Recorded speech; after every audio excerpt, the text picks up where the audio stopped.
You know, Okay, we are here we go. 7 to 7:30. Okay. 3, 2, 1.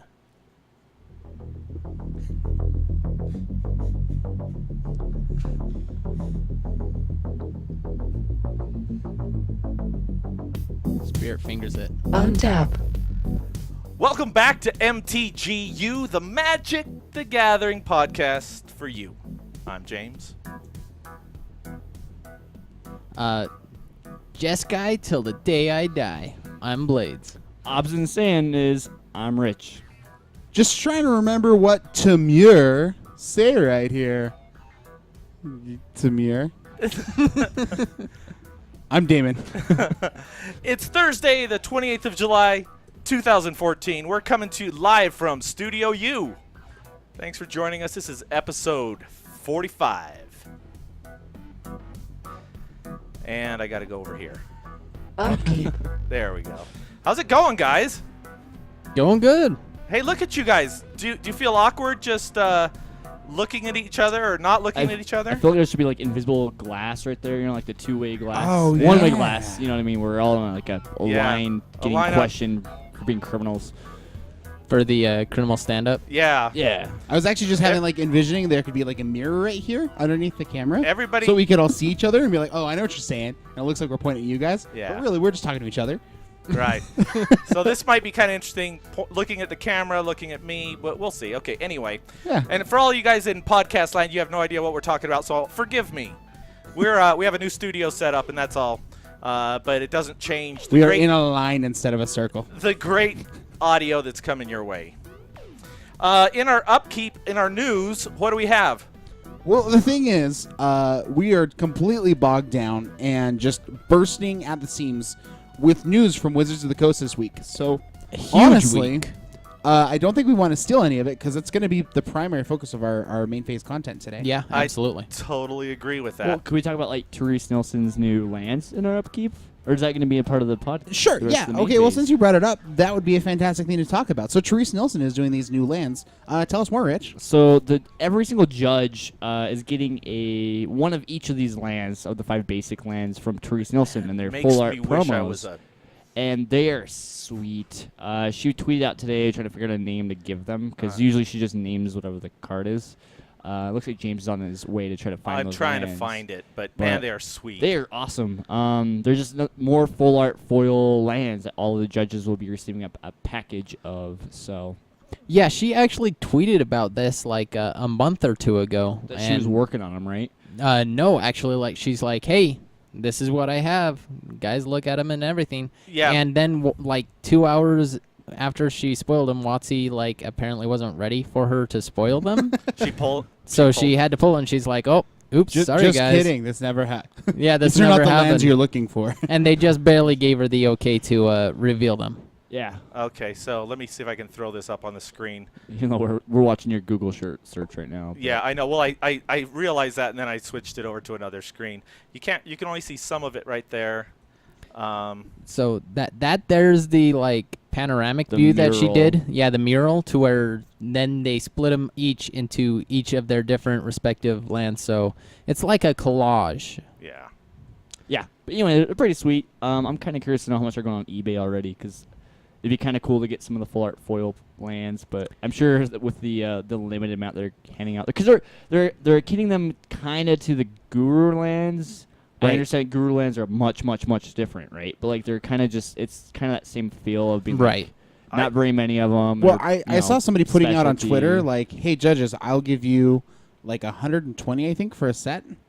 Just right off the bat. And literally, it was just crickets, not a single person. $120. $120, yeah, for the set of lands. Just right off That the bat. actually seems fairly low as to where the Yeah, the better high end Zendikar lands were going for upwards of 25 to 30 each For the foil. foils, yeah. Yeah. And that's really saying something where I think that these are probably going to be more sought out Yeah. due to the fact that they are, for no other reason, they're Therese Nelson's. And due to the fact that they're so rare, only judges are getting the And probably- singleton of them. yeah. And even then, judges are probably not going to want to trade them off because they're just that cool. And it's for some of the promos out there that judges get, if they're for more of the exclusive ones, they have a tendency to hold on to them. You know, interesting little bit of a factoid. Therese Nielsen is actually originally from Utah. Oh, I didn't know that. Yeah, kind of fun. Everybody's from Utah. Great. All She right. doesn't live here You now. know, but- never mind. Anyway, cool thing. Oh, so I said Guru lands. For those of you at home that don't know what Guru lands are, they're some lands that they had printed like 15, 20 years ago. That basically only gave the WotC employees, and there's only very limited. Like just the mountain alone, which is probably one of the least played out of the Guru lands, is like $160 for one. Yeah, piece. per land. Yeah, like, I don't know if these are going to get that high, but they're going to be somewhere between that and I guess like the 20 to Zendikar. $30 maybe. a I think piece. higher than 30. I think Oh, they're signed. 50 might be pushing it, Oh, that's but- so sweet. Sorry, he's plump signed I'm ones now. trying to put Anyway. it over there. I can't. Upkeep just went into a whole conversation about Yeah. basic lands. So we'll Awesome. skip that right now. Anyway, so let's go ahead and move along. Draw step. That took a long time. And at the beginning of our draw step, we go into the MTGYou. And what's going on in our MTGYou this week? Whoa. I thought you guys. I thought you guys had it. We did. We did. I can't Today think we of- are highlighting Community Cup. Oh yeah. Right. We discussed this yesterday. we totally hammered this out. Community Cup. What about Community Cup? In fact, we know a few people on there. What is the community cup? Let's do that. Community first. Cup, that's random people from the community that Wizards feel like they're doing a good job, so that they bring them into their office building, and then they challenge them to a duel of the fates, as it were, between the community right. people and the WotC employees. Right, and it's not quite random, actually. We just went through a big Get a phase vote. of nominating people to be in the Community Cup. There was some official documents you could fill out at WotC. I actually filled one out and voted for Scotty Mack. Who made it in, didn't he? And he made it in. He was one of the ones who made it in. Also, you guys might remember, we talked a little while ago about Mariah and her fund.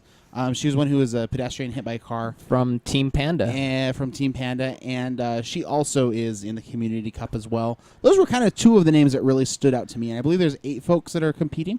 Yeah, I believe Frank Lepore is one of them. Okay. Paul Chion. Oh, from yeah, Channel Shion Fireball. Humph. Yeah, Shion is really awesome, too. Yeah, Tom Ross is another one. Okay. What I like about the Community else? Cup is quite often, if you are an MTGO player, if the Community Cup wins, if you're just on MTGO, they usually give you some sort of a promo card.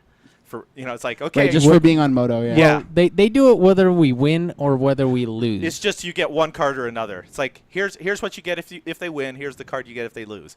So it's kind of you can cheer them on or something like that. Yeah, the losing card is normally just some sort of rub-ins. Yeah, usually it's a never mind. Although, honestly, the community team hasn't lost in ages and ages. Really? I thought 2 years ago they did lose. Yeah, I Oh, want to really? say that we did lose. I thought Yeah, that- I hate to I thought say- the community was like way ahead. No, of- here's like 2 years ago, Is John it Laux 50-50? John Laux was actually on the Community Cup. Uh-huh. And that year they lost. Oh, no. and Yep. Marshall Sutcliffe really wouldn't let him live it down. It was pretty funny. That's really funny. Yeah. As he shouldn't. So, anyway, let's move along to our draw step, which we're already in. And Rich, you're first. And I don't have the recording, so you're just going to have to live with it.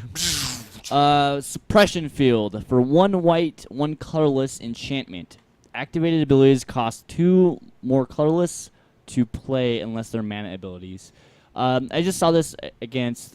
We just had a PTQ on Saturday, Yes. and all 3 of us went to be able to go. Sorry, all 3 of us. James had other prior engagements, but we went and we competed, and I was actually kind of shocked and surprised at seeing this field come in. This Suppression card field, yeah. coming against me a couple different times, and it just reminded me like how powerful like even in commons are. The fact that it stops activated abilities in general. So like I couldn't Gavany Township without paying 2 mana. I couldn't Birthing Pod without activating 2 mana. Like couldn't even Viserys here sacrificing. Oh, a yeah, you had to guy, pay I 2 had extra to pay mana. 2 mana. Oh, my Like, gosh. It just kind of shut me down. And like one of my cards about a month and a half ago was Damping Matrix, and Damping Matrix is great, but it costs 3 mana, and Suppression Field seemed a little bit better. in certain matchups because you can play them earlier in the game. And, it just seems like a pretty solid card. And I think they're pretty cheap right now. I'm going to go double check. Also pretty good against Splinter Twin combo decks Yes. as well. Also really good against Splinter Twin, Pod, Affinity. Oh, yeah. Even Planeswalkers, because it shuts down Planeswalkers too. Like, I realized like Damping Matrix only affected creatures and artifacts. This also stops Planeswalkers from activating their abilities. It really slows down the field. Seems good. Especially when you want to do shenanigans of your own that are not activated abilities. This definitely seems like just the stab in the heart against so many different decks. Yeah, they're only going for like $2 right now too. It's pretty. Yeah, that's powerful. not bad. So, Uncommon from original Ravnica, you can't go wrong. Yeah, sounds good. All right, next up we have Blades. And your card is Batterskull. Yep, Batterskull. 5 colorless for an artifact equipment, living weapon. Equipped creature gets +4/+4 and has vigilance and lifelink. Tap 3, return Batterskull to its owner's hand, and equip of 5. So I went into this PTQ. I played. Me and Damon were on the same list. We were on the Like Team 73 Geist. out of 75 cards, I think. Yeah, We were yeah, very, roughly. Very close. We- Slightly different in the sideboard, but our Yeah, main board yeah. was the same. Absolutely. So the Batterskull was one of the huge things in the matchup that I felt going into it really cleaned up a lot of different matchups. With one in the main board and then one in the sideboard, I'm actually, after I was done with the PTQ, I've decided that 2 in the main board is probably where I personally want to go. But it's just so good, and it shores up so many matchups where you can just click one turn and then play Batterskull and just sit on the brakes, or just play Batterskull first and then just block something out of the way, and at their turn click them, equip Batterskull, and then you can just get in for so much free vigilance damage. 7 lifelink is a pretty big swing. in Oh, the that's no joke. game. This saved me from quite a few headaches, and just it gave me the time that I could use to stall to get through with those flyers. And I just felt like I'm seeing it in a lot more decks as like a singleton of, and I feel like that is a severe correct choice right now. There's not a whole lot that can deal with this in the main board of so many decks in Modern, and I feel like it's so well positioned if you plan on making it to the late game. It's not as good against the combo decks, but if you're not planning on seeing a whole lot of combo decks, it's definitely worth it to tap out the 5 mana on this for. All right. Anything else, guys, on that one? Let's move along to Damon's pick, Vines of Vastwood. Vines of Vastwood. Green mana for a common instant. It has Kicker for an additional green. Target creature can't be the target of spells or abilities your opponents control this turn. If Vines of Vastwood was kicked, that creature gets +4/+4 until the end of turn. So this card is an old school card for the Infect deck that exists in Modern. But actually, I'm playing a mono green deck tonight in our Modern streaming later today. Yep. And what's really cool about this card is its flexibility. So many effects like this, you can only target your own stuff. But Vines of Vastwood also allows you to target your opponent's creatures.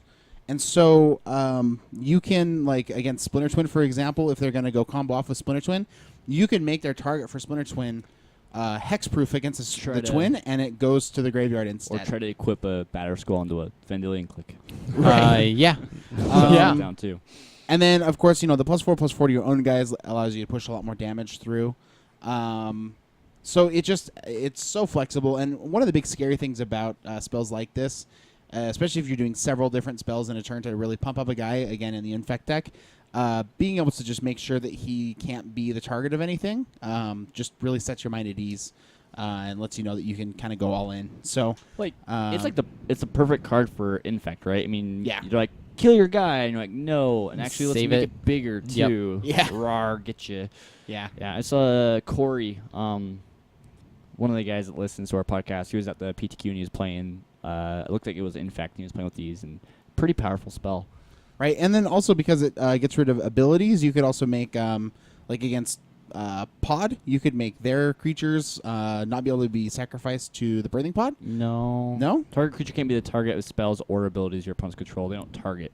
Yeah, with with the sack ability. Oh, sack right. ability. You're paying a cost. Correct. Just kidding. I lied. But anyways, I don't know. I feel like there's again, there's a lot more flexibility in this card than you see when you first look at it. So Absolutely. Definitely. I'm a fan. All right. And moving along, I picked this week's Stab Wound. This was reprinted in M15. Primarily, what? Why do you always shake your head when I pick a card? Just keep going. Hold on. Yeah, whatever. Yeah. I'm not going to keep going. I'm going to wait for you. So Stab Wound is a cool card because, well, and I'm talking from a limited standpoint, but I want to hear your opinion about this, if this could ever be a constructed card. Because first of all, in M15 right now, there are a lot of one toughness creatures. So of course this could be considered actually very cheap removal. Also, but it's a win condition if you hit their if they're 3 toughness creature and they don't have a way to remove it or whatever. I don't know. I just like this card a lot. Yeah, you certainly could bleed like a bigger creature like a Pelucranos to death. I mean, Right. you shrink it down to a 3/3, To where you can just hide behind your own walls or creatures or Right. whatever. and then they get pinged for 2 every turn. And either they waste a removal spell on themselves, or Which they'll, they're more than likely not going to do. yep.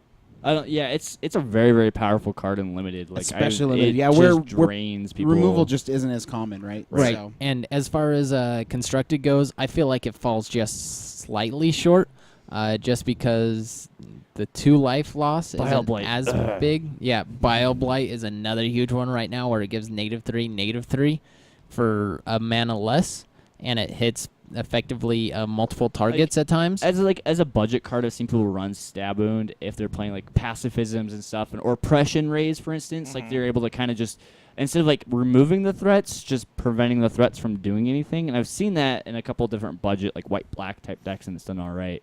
But overall, like it can basically like disfigure a creature, right, if you need it to, Right. for 3 mana, or you could slap it on. But I mean, overall, it's a more of a limited bomb than it would be in standard, I think. Absolutely. Yeah, To but- where it doesn't directly destroy a creature, and due to the fact that they only lose 2 life slowly at a time, you most times you just want to get that thing out of the way. You want to get it out of contention and make sure that it's just not a hassle for you anymore. Whereas with this on a creature, it still can be, it has potential to still be a hazard for you.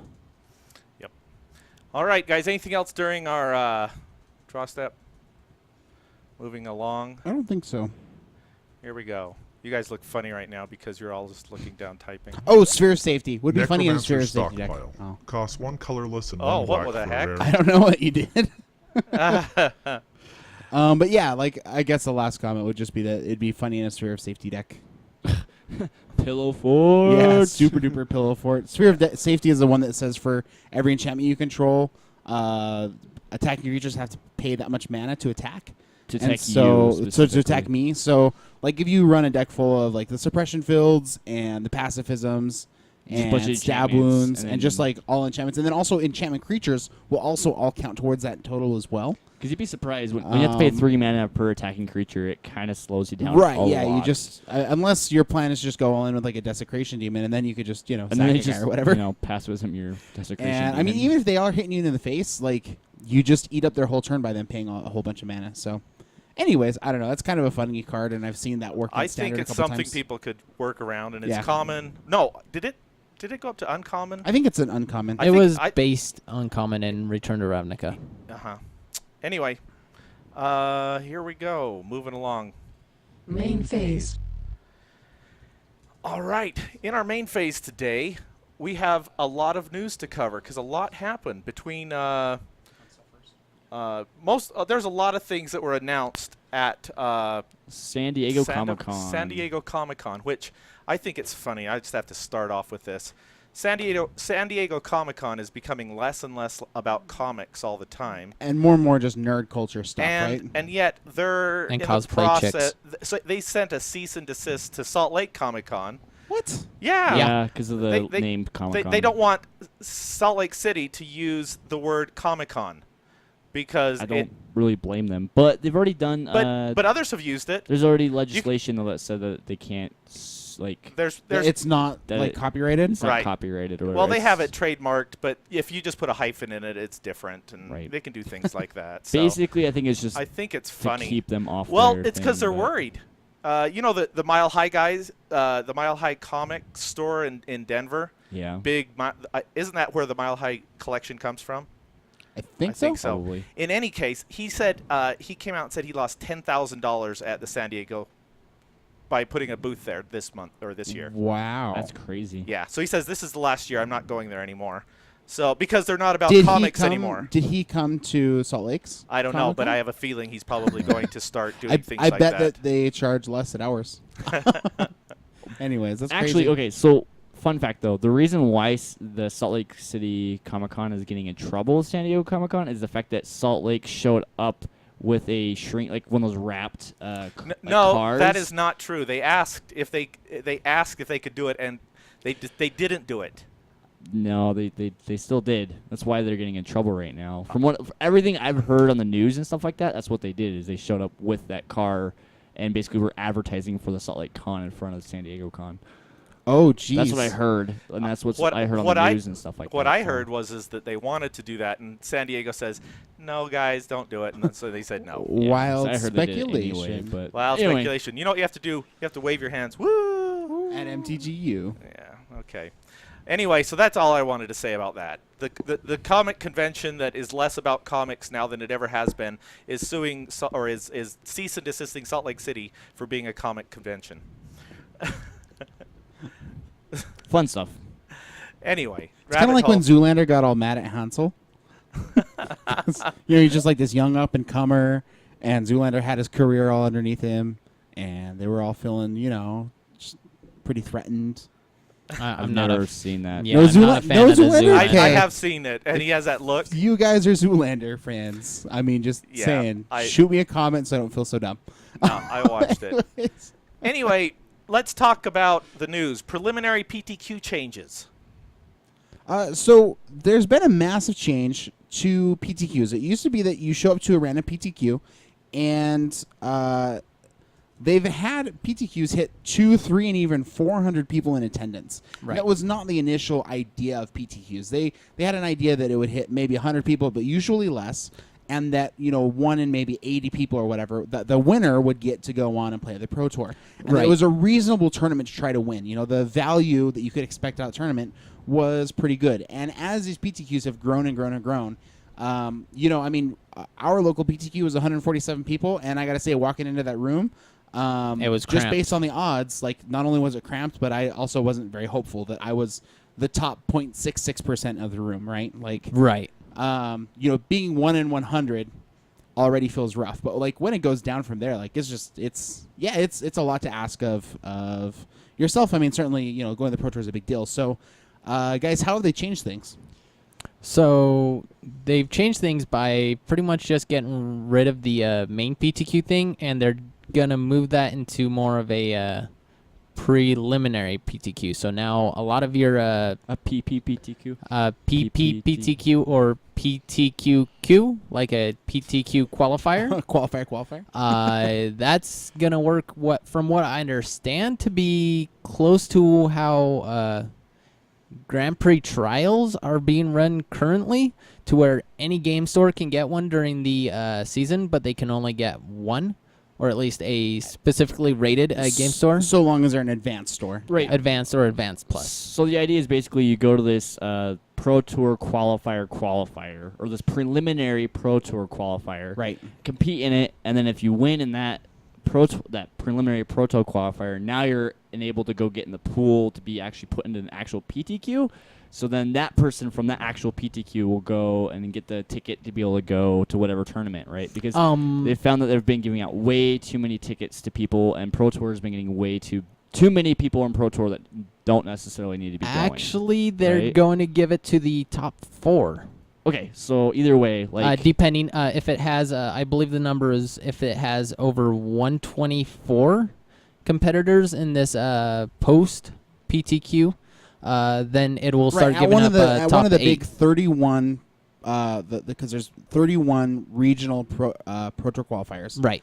and the top 4 will get invitations unless you're past the 120. It looks like it's actually top 8 regionals go to PT. Correct. The top 8 in the regional. Yeah, because that's the idea. Is they're basically taking a pool of the preliminary PTQs, and then they're putting you in a PTQ, and then from that regional, it looks like the top 8 are going to be able to go to the Pro Tour. As long as you have 128 people there. Right. If not, then it's just top sufficient 4. amount of people. Right. Correct. So, anyways, it's to me actually, I really like this change on a personal level because I think that it will encourage more players to go to more shops. I think it's really easy to just play at the same place all the time, and so you're going to see players who really, really want to go to one of these regional PTQs. Just travel around from shop to shop to shop each weekend until they finally get their win. There'll be more reasonably sized events. I don't see a lot of these. I could certainly see a lot of these regional or preliminary PTQs being maybe like 30 or 40 people rather than 100 people events. They can be I depending could see on them bigger. the season. Right. The other thing that's really cool is as a store, you can choose what format it's in. So Yeah. if you have like a newer area, or like a smaller region where you don't have maybe a lot of modern players or something, you can have it just be sealed format, standard, or modern. So that's also really cool. Yeah, it's kind of cool though because they're actually making it more of a Pro Tour. Like, rather than some Jobin who just so happened to win at a PTQ is now able to go compete in Pro Tour. It's actually making it more of a competitive. They like, have you to actually have to multiple deserve wins. to be able to go, right? Right. I do feel like it's kind of on the flip side though, coming from like a casual standpoint. I do feel like it's definitely making the career Magic players a little bit more like rewarded, I guess. It rewards more of the grind for sure. Right, which is kind of frustrating because not everybody's able to go grind, right? Right. But at the same time, it's going to keep people who probably shouldn't be going to Pro Tour going to Pro Tour. So it's kind of like a double-edged sword. To me, right? it's more aspirational because the fact that I can just walk into a Pro Tour, and so can somebody who's only been playing Magic for 2 weeks just walk into Pro Tour, or a Pro Tour qualifier. It just doesn't feel like all those people should be at the same event, especially where random homebrews can really throw off the metagame.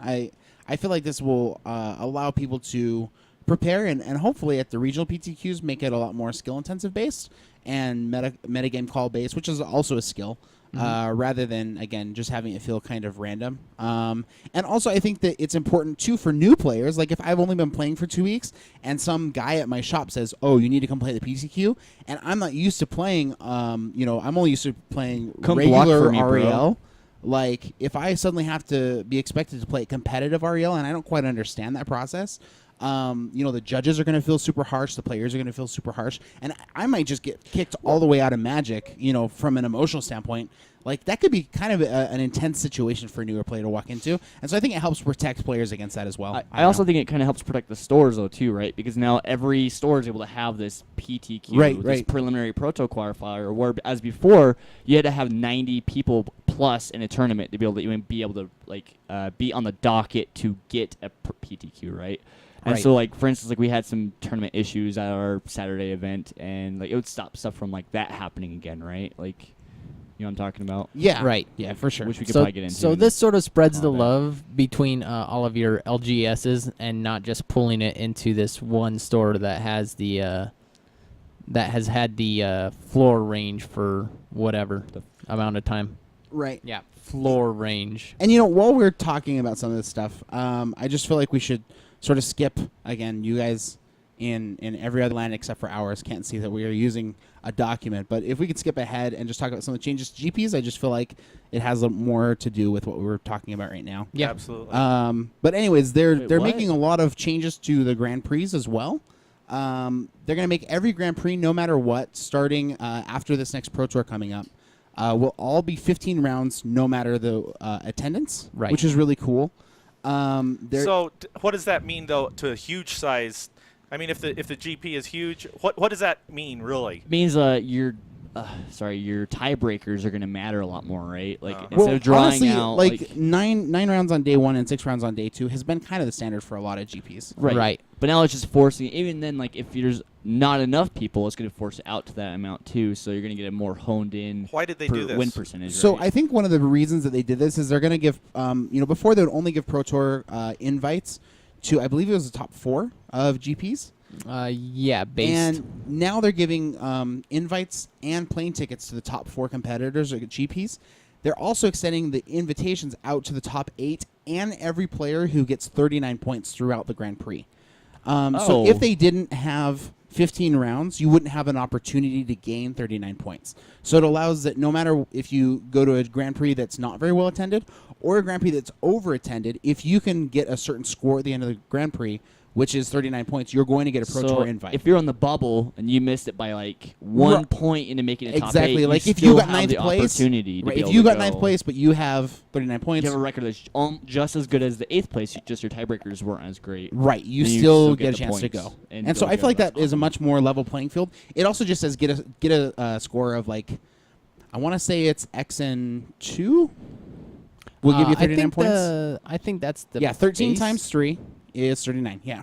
So Yeah. XN2 at any Grand Prix will give you a Pro Tour invite, which is pretty sweet. Yeah, that's pretty fair since you can't really control your tie breaks as much, and it really feels bad when you just don't make it to top 8 due to the fact that you don't have the right tie breaks. Right. Yeah. Like literally, you could beat 3 people, and if they dropped, like that just hurts your tiebreak significantly. Kills it. So, right? or like if you take, for example, like one of the last big events I went to, I had 2 early losses, and so I was playing the X2 bracket for pretty much the entire day. Yeah. And so my tie breaks were just awful, but I still felt like it was an accomplishment at the end that I won out. You know. Yeah. Right. And so if you end up in the X2 bracket at the very beginning of the day, you pretty much were guaranteed not to make top 8, but you still now have something to shoot for, which I think is really cool. So there's another thing too. Like they've changed Pro Tour points, haven't they not? I know that there was a lot of Twitter chatter going on Yes. recently about Pro Tour points, and I know that some pros were pretty upset. Did you guys hear about that at all? Yeah, so they've changed the threshold for silver has stayed the same. The threshold for gold has stayed the same.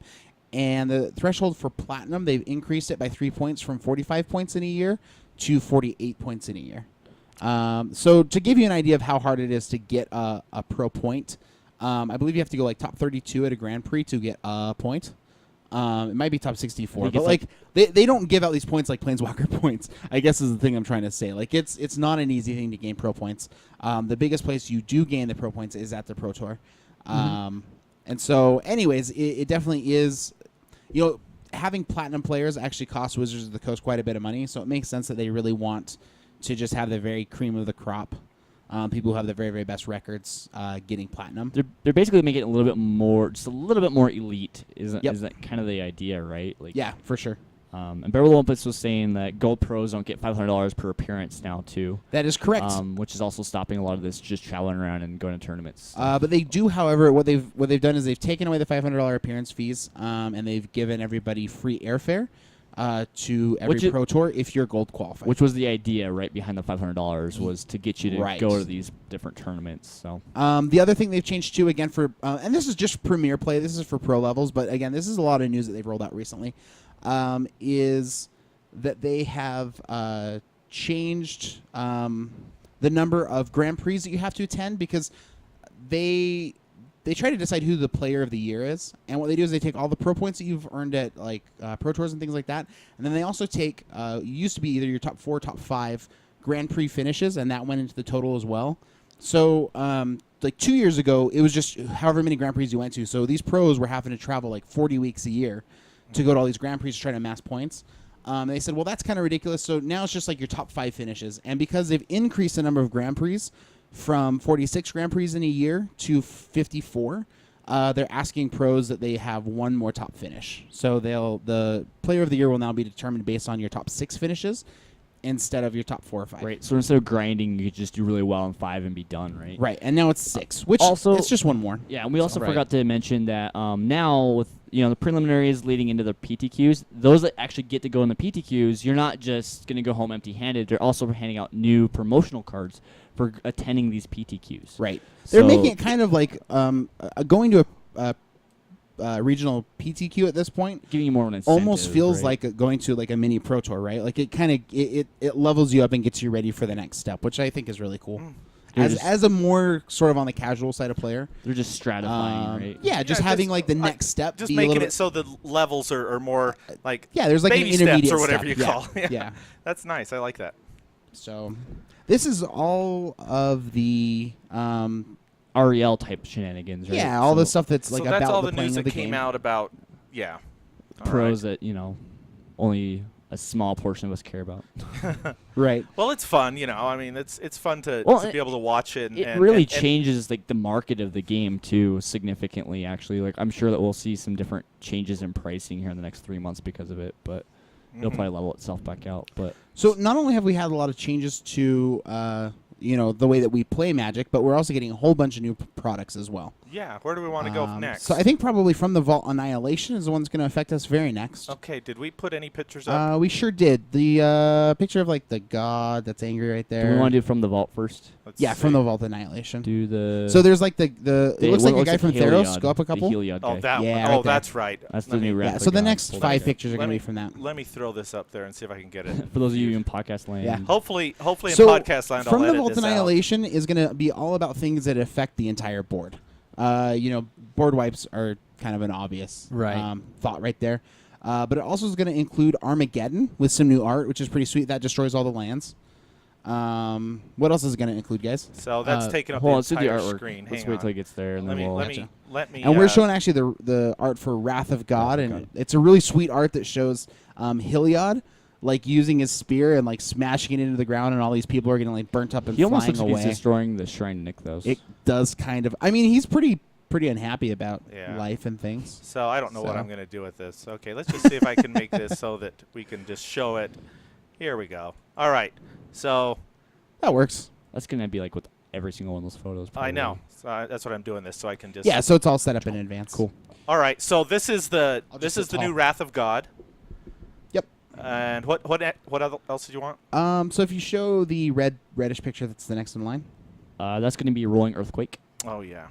Okay, that- Which to me, okay, so at first I saw Rolling Earthquake and I'm like, man, that artwork, I don't get it. And I think Rolling Earthquake was in Portal 3 Kingdoms, wasn't it? I believe so, but also kind of looks Khans of Tarkiri to me as well. Like it's got a No, bunch there's of. there's a Japanese flag, man. Like Is that? Yeah. Oh, this right. I don't think that's a Just Japanese saying. flag. a white plane with a red dot. What? This right here? Yeah. Yeah. You can say that. I guess. Like that Whatever. totally looks Japanese themed to me. Sure. I agree. But the weird thing is there's lots of Chinese architecture in that, so that I don't. Yeah. Anyway, not the point. Pretty cool. The other thing is too, like, so there's Rolling Earthquake. So far they've done Armageddon for sure, Rolling Earthquake, Living Death. This is actually Oh, the yeah. screenshot from my phone right now is Living Death. Yeah, this That's one, pretty this sweet. This is a really 'Cause great it's picture. Awesome. They've also done Cataclysm, Which is the very You next wanna- picture. which kind of looks crazy, like they're getting attacked by Martians. Yeah, I don't understand that one. How that one's and they going. did That Wrath of poor God. horse, man. He's not having a good day. I'm really hoping for a Damnation reprint. I think everybody's hoping for a Damnation reprint, which Yeah. probably means they'll wait till the very last minute to be able to leak that. But Yeah. so this is going to be the new From the Vaults Annihilation. This is coming out this October. 15 correct? cards, right? Yep, 15 cards Back to in the an 15. Oh, alternate August 22nd. foiling process. So we are only a few weeks away from Yeah. this being released. We sure are. MSRP at 40, but probably going to be sold for a crap ton more because let's face it, that's just how the world works apparently. Yeah. And the next deck they're going to do you Is guys have any more things about Annihilation. nope. Just no a bunch more of pictures. wrath type effects. So the next thing we're going to be talking about is the Speed versus Cunning dual deck. This is our newest dual deck. Now, these alternate with dual decks that feature Planeswalkers, but they happen at the end of a block, giving us a chance to get the Planeswalkers that maybe we have missed if we just started collecting cards. These guys feature frequently cards that are going to be spoiled in the next set. Kirkish, I think is his name. No, not Kirkish. We already got Kirkish. This guy's name is Kurdor? Hodor. Zurgo. Wow. You were super bad super at this awesome. game, Okay, sir. so Zurgo is a black, red, white legendary creature, and we've also been told that he's Is that one of this the. guy right here? Oh Yeah. man, that looks dumb. Hang on a second. Oh, I'll I'm fix it. sorry. No, He's a black, red, white There we go. legendary creature, and he's one of the Khans of Tarkir. Each one of these clans has a Khan who is a leader, and so he's on the speed side, and then on the cunning side, we have a reprint of an old classic blue card. Oh, there we go again. There it is. Wrong one. but not Teferi. Oh, Not not that Teferi. one. Yeah, I'm sorry. Let me go Here, go back. back to the product page. Sorry, yeah, my bad. where is that? Is Up it, and left. Is it this one? Nope. No. No. Up and far Oh, left. but she's got flavor. I want to talk about her flavor. Up and left? Just the one that has a product packaging. Oh, so we just have to go back to the yeah. product. What's his name Yeah. again? Let's see. Oh, Arcanus, Arcanus, the omnipotent. Yep. Yeah. He's a So he's a douche. He's a cool EDH card for sure. Yeah, he's Yeah. pretty He unique. has the ability to tap him to draw 3 cards, and then you could pay 5 mana to bounce back to your hand and protect him. So he's like a living ancestral He's- recall, which is He's ridiculous. terribly good. Yeah.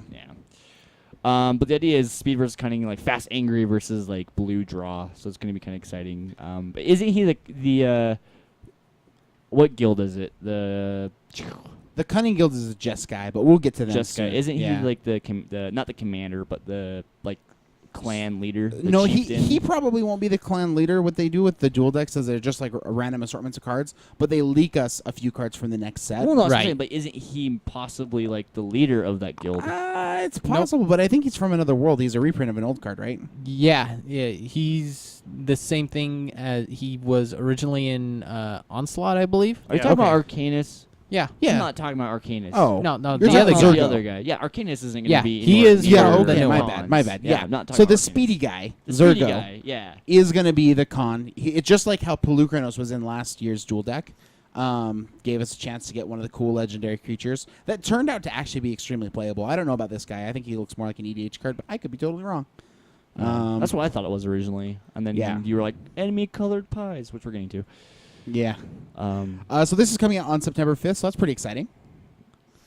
I like them also because you get foils. That's pretty neat. There's also frequently really spicy old reprints of cards, like the last dual deck had Remand. Remand, Mm-hmm. and so that like made the whole dual deck pretty much worth it by itself. Absolutely. yep. So On top Um, of getting a $30 Jace.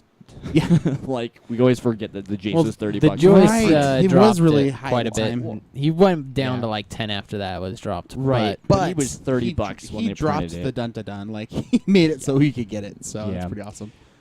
The next thing that's also being coming out is new Commander decks. So that's is that kind of what? exciting. And now I get to go to this. Now one. So you now get you to get to go go to now. Teferi, yeah. Gosh, I saw this guy in our feed when we were talking about him, and I thought it was going to be in standard, and I flipped a biscuit. I was He really did. swearing. I threw my phone. Me and Ian were having all sorts of rage of the hormonal type. It was bad.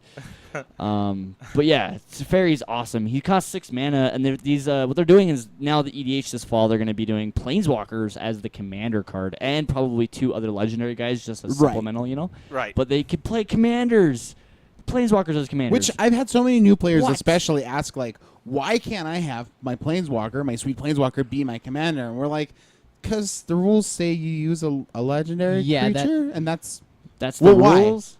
that question is not unique. because that's why. So I think, I don't know, I feel like Wizards has had that They've question jumped the enough shark times. a little bit here. Yeah, out and now. they've given us at least some commanders. I don't know if they're going to change the rules and just say, like, any Planeswalker can be a No, commander. No, if I- you notice on the bottom specifically, says it it, says yeah.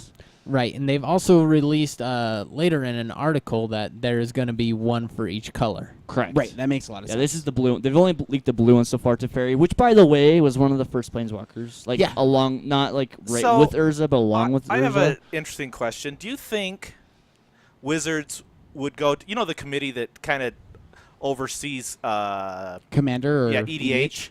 Do you think that Wizards was in contact with them as for asking them if this was okay with them, or do you think Wizards just does whatever they want? No, I think they had to be in contact with a bunch of the people there, like Sheldon Menery and Yeah. the such. I mean, it just seems like they. I mean, if nothing else, just out of politeness, Right. Yeah. Hey, can we ruin this format you guys created? yeah. So that thing you loved, that game Magic, yeah, we're gonna break it for you. Yeah, a lot of people have asked us for this, and we really want to give it to them because they're asking for it. But I think it's kind of cool. I mean, it's fun. It's supplemental. I mean, EDH is all about being casual and having fun anyway, right? right. Right, and also, if your whole group that you play with hates it, you know what? Decide as a group to not let it happen. Hero's Sure. Downfall. Pithing, Yeah. Right. Right, I Yeah. mean, there are definitely ways to get around this guy. But what does Teferi do? Let's just quickly recap. It got 4 colorless and 2 blue for a 5 loyalty guy. Sorry, did you guys not want to? Yeah, no, it's You fine. guys all Let's do it. Gave me a weird look. I did not give you a look. +1. He's +1 ability is look at the top 2 cards, put 1 in your hand and 1 on the bottom. Which is like I feel like the thing Jay should be doing, but that's fine. We'll move on. Right. He has a -3 ability of untap 4 target permanents. And then he has a -10 ability of I can't read that. -10 I think ability. you get a. You get an emblem with you may activate loyalty abilities of planeswalkers you control on any player's turn anytime you could cast an instant. And Do you like the way I said that with emphasis? Right. An instant. also, you said that his middle ability is -3. It's actually -1. It is -1. Oh, is it? Oh Yeah. my gosh, that's so wow. good. So that's Oh. quite Can you a imagine bit more untapping relevant. like your Gilded Lotus? yeah. And your Basalt Yeah. Monolith Yeah. and your Mana Cube. Oh my and gosh. Yeah, Mono Yeah. Blue. Soul Ring. With lots and lots of Right. artifacts seems good. Yeah. Yeah, so he seems like pretty house, and also the original Teferi, just legendary creature card, allowed you to play stuff at instant speed, right? Yeah, you can play things at instant speed, but your opponents can only play Right. things at sorcery speed. So kind of a spicy card, and it's cool that he finally got his own Planeswalker card. They also gave us Gisa? Yeah. Ghoul Caller Gisa. Yeah. From Innistrad. So what's cool is her and her brother were the ones that were having like a really cool zombie necromancy fight across the plane of Innistrad. And I feel so terrible for the people who are like in the towns between their 2 ancient castles. And Gisa's brother was Is that making a shovel she has? It sure is. Yeah, she raises They like kind of LARPed, right? yeah, like with the zombies. classic necromancer style, like raised dead. Whereas her brother is like basically Frankenstein, building zombies yeah. and pushing them together. So and by the way, we pronounce it Frankenstein. Please Frankenstein. get it Yeah, right. my bad. I 'cause, apologize. You know, They're the Giralf twins. So, anyways, yeah. He's Giralf. That's who it is. Giralf's messenger goes and carries a Yep. message to the sister and says, "Hey, no necromancy mid battle. We agreed on the rules." yeah. It's like in No, the flavor no, text no. somewhere. Anyways, so I'm excited that we get a Gissa card too because they pointed at her so many times for flavor reasons throughout the set. Yeah. But I don't think we ever got her. We just got Nope. her referenced a whole. Ben, bunch. This So- is her first card. She's- her first printing. Although artwork for her is in Duels of the Planeswalkers. That she's one of the pieces of artwork you see pop up. That's awesome. Yeah. So she costs three mana, 3 colorless, 2 black for a 3/4 legendary guy. Pay 1 black, tapper, sacrifice another creature, put X 2/2 black zombie creatures tokens on the battlefield where That X is is the sacrifice creature's awesome. power. Just saying, her with Gravecrawler, Yeah, like, seems Have a good day. Yeah. So good. Yeah. yeah. yeah. Zombie themed EDH is gonna be happening for sure. Yeah, So. that's so awesome. I don't know. Is there anything else we have to talk about, Commander? All of these planeswalkers that you can use for a commander, they've also revealed that those are going to be legendary creatures from the past as well. So there's a lot of speculation of Sarah being the white planeswalker, perhaps. There's a lot of about Krosa? What's the Krosa? Who's the Krosan guy that makes lands Like into Krosan creatures? Grip? No. Kamal? No. Kamal! Kamal. He might be the red or he might be the green. He could be either. I think he turned green later when he was not the pit fighter, so he might be the green planeswalker. That'd be sweet. There's been talk about Or Phage as well. Multani. Oh, that'd be so Multani amazing. I would want a be- Multani planeswalker. That'd be so cool. Or a Fellows. Sorry. I'm geeking I think out there's a now. note there for you, Rich, that Damon typed. No, not there. On the note. I'm sorry. Because we're living in a digital world. Because I am just a digital girl. Anyways, so now the thing that we have all really shown up for, we had a whole bunch of extremely exciting announcements that were all about Khans of Tarkir. They have finally decided to give us a leak of information that we were actually all expecting around PAX East, and they made us wait a little bit longer, guys. Yeah. So we finally got really, really awesome stuff all about Tarkir. So does anybody want to start us out with some of the basic information for this stuff? So, Khans of Tarkir, or its hashtag name MTGKTK. So it's gonna be a large set for Khans, and then Dewey, which is gonna be the middle set, that's gonna be a small set, and then Louis, which is the third set in the block, is gonna be a large again. So funny thing about this is that it's gonna be a unique draft structure, to where first you get your cons, which is going to be just 3 cons booster packs, nothing new there. And then as soon as Huey comes out, that's going to become 2 cons and then 1 Huey. But then as soon as Louis comes out, then it's all going to change, and we're not going to draft 1-1-1 like we have been. It's actually going to be 1 Huey and 2 Louis. Oh, interesting. Yeah, because I know that they said there's going to be there's also like a time travel element and theme to Cons of Tarkir. Right. Because the dragons are all extinct, so I wonder if somebody's going to be going back in time to try to get dragon eggs or something. I don't know. Somebody was saying morph So wait, was yes. one of the abilities. Is that what for sure happening? Yes, is that for is sure. for sure happening. I hate morph. let me ask this just I to don't back blame you. up a second. Why? Did you say What if they make a morph Deathrite Shaman, Rich? Will we be okay? that'd be awesome? I hate you guys. Sorry, man. You just I hate everything. I hate morph. I hate morph. Anyway. So let me ask, going back to the drafting, did you say Huey is going to be drafted on Can we each- just call him like 3, 2, 1? Well, then yes, Huey, so Dewey, Louie, man. Like, Huey, Dewey, Louie. I can't remember that. I didn't watch. Dewey is the one. It's not Scrooge Huey. right up. Huey is cons. Dewey is is cons, the yeah. mid set. is the 2, Right, is the second one, Is and the then number Louis. 2. So Louis is the third set. and Louis is the 3rd set. So the way that normally would happen is the second set would come out and we go second set, first set, first set. right. It's how we Right. would draft it. And Is so- that how we're going to be That's drafting how it's set going to number be 2? doing as soon as the second set comes But out. on the 3rd set, what happens? The third set, then we're going to be We go drafting 3, third 3, set, third set. Second set. So 2, 3. Oh, that makes sense 2/3 because Well- then they're including the small set in the middle. Yep. And not Oh. only So that's that, going to but be the bridge. not only that, but more of the entire set will be opened. If you think about it from an opening Right, standpoint, right. they're basically wrapping up set number 1. Because like with the Avacyn, we just did 3 Avacyns, right? So Right. there was no connection. That's Right. So another thing that this is going to do is it's going to raise the price of that base set of cons Right. to where It won't be less as flooded. product of that is going to be open. So Exactly. those prices are probably going to retain a whole lot better than what Theros has. Or at least even out all 3 sets a little bit. is So we're what not it going to seems have like. the flooding like we have had with with Theros, yeah. exactly. That's pretty flavorfully awesome. Okay. You had something to say, Rich. No, that was it. Blades hit it right on the head. Okay, good. So All right, so where do we want to go now? So we have discovered, and I don't know if we want to start. Oh, you already have cool pictures. Sweet. So we've discovered that Cons of Tarkir is a world that is full of 5 warring different clans. And each one of these clans are going to be representative of 3 different colors of magic. But in Shards of Alara, they did 3 colors that were all touching each other on the color wheel. Now Right. we are jumping across the color wheel and doing enemy wedges. They call it a wedge because if Rather you than imagine it pies. looks like a little piece of the pie. Right. Except it's Um, not a little; it's a big piece of the pie because it goes all the way through the Through the color center. wheel. Yeah, I- that's, I would that's not how I would mind. cut So my pie. basically, it's Absolutely. called enemy. You'd almost say it's well, you have a one color and then it takes the 2 enemy colors across from it. Correct. Right. Yeah. So the first one that they talked about again at Comic-Con was the Obzon. Abzan.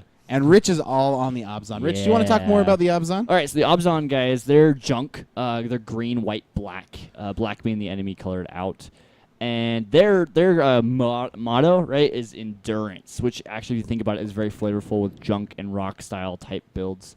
I don't know a whole lot about the guild itself, other than that, like the idea is that these different clans all like worship a specific style of dragon or a specific Element or character element of the dragons, right? And so Abzans are going to be endurance, which is actually pretty flavorful. What's interesting, of course, is the dragons are now all extinct. Correct. So they're remembering these massive beasts, and they Unless all remember they them a come little back. bit differently. Unless, well, that might be the time travel thing, right? Like Right. Sarkon the Mad jumping into the blind eternities, going back in time with his buddy Teferi.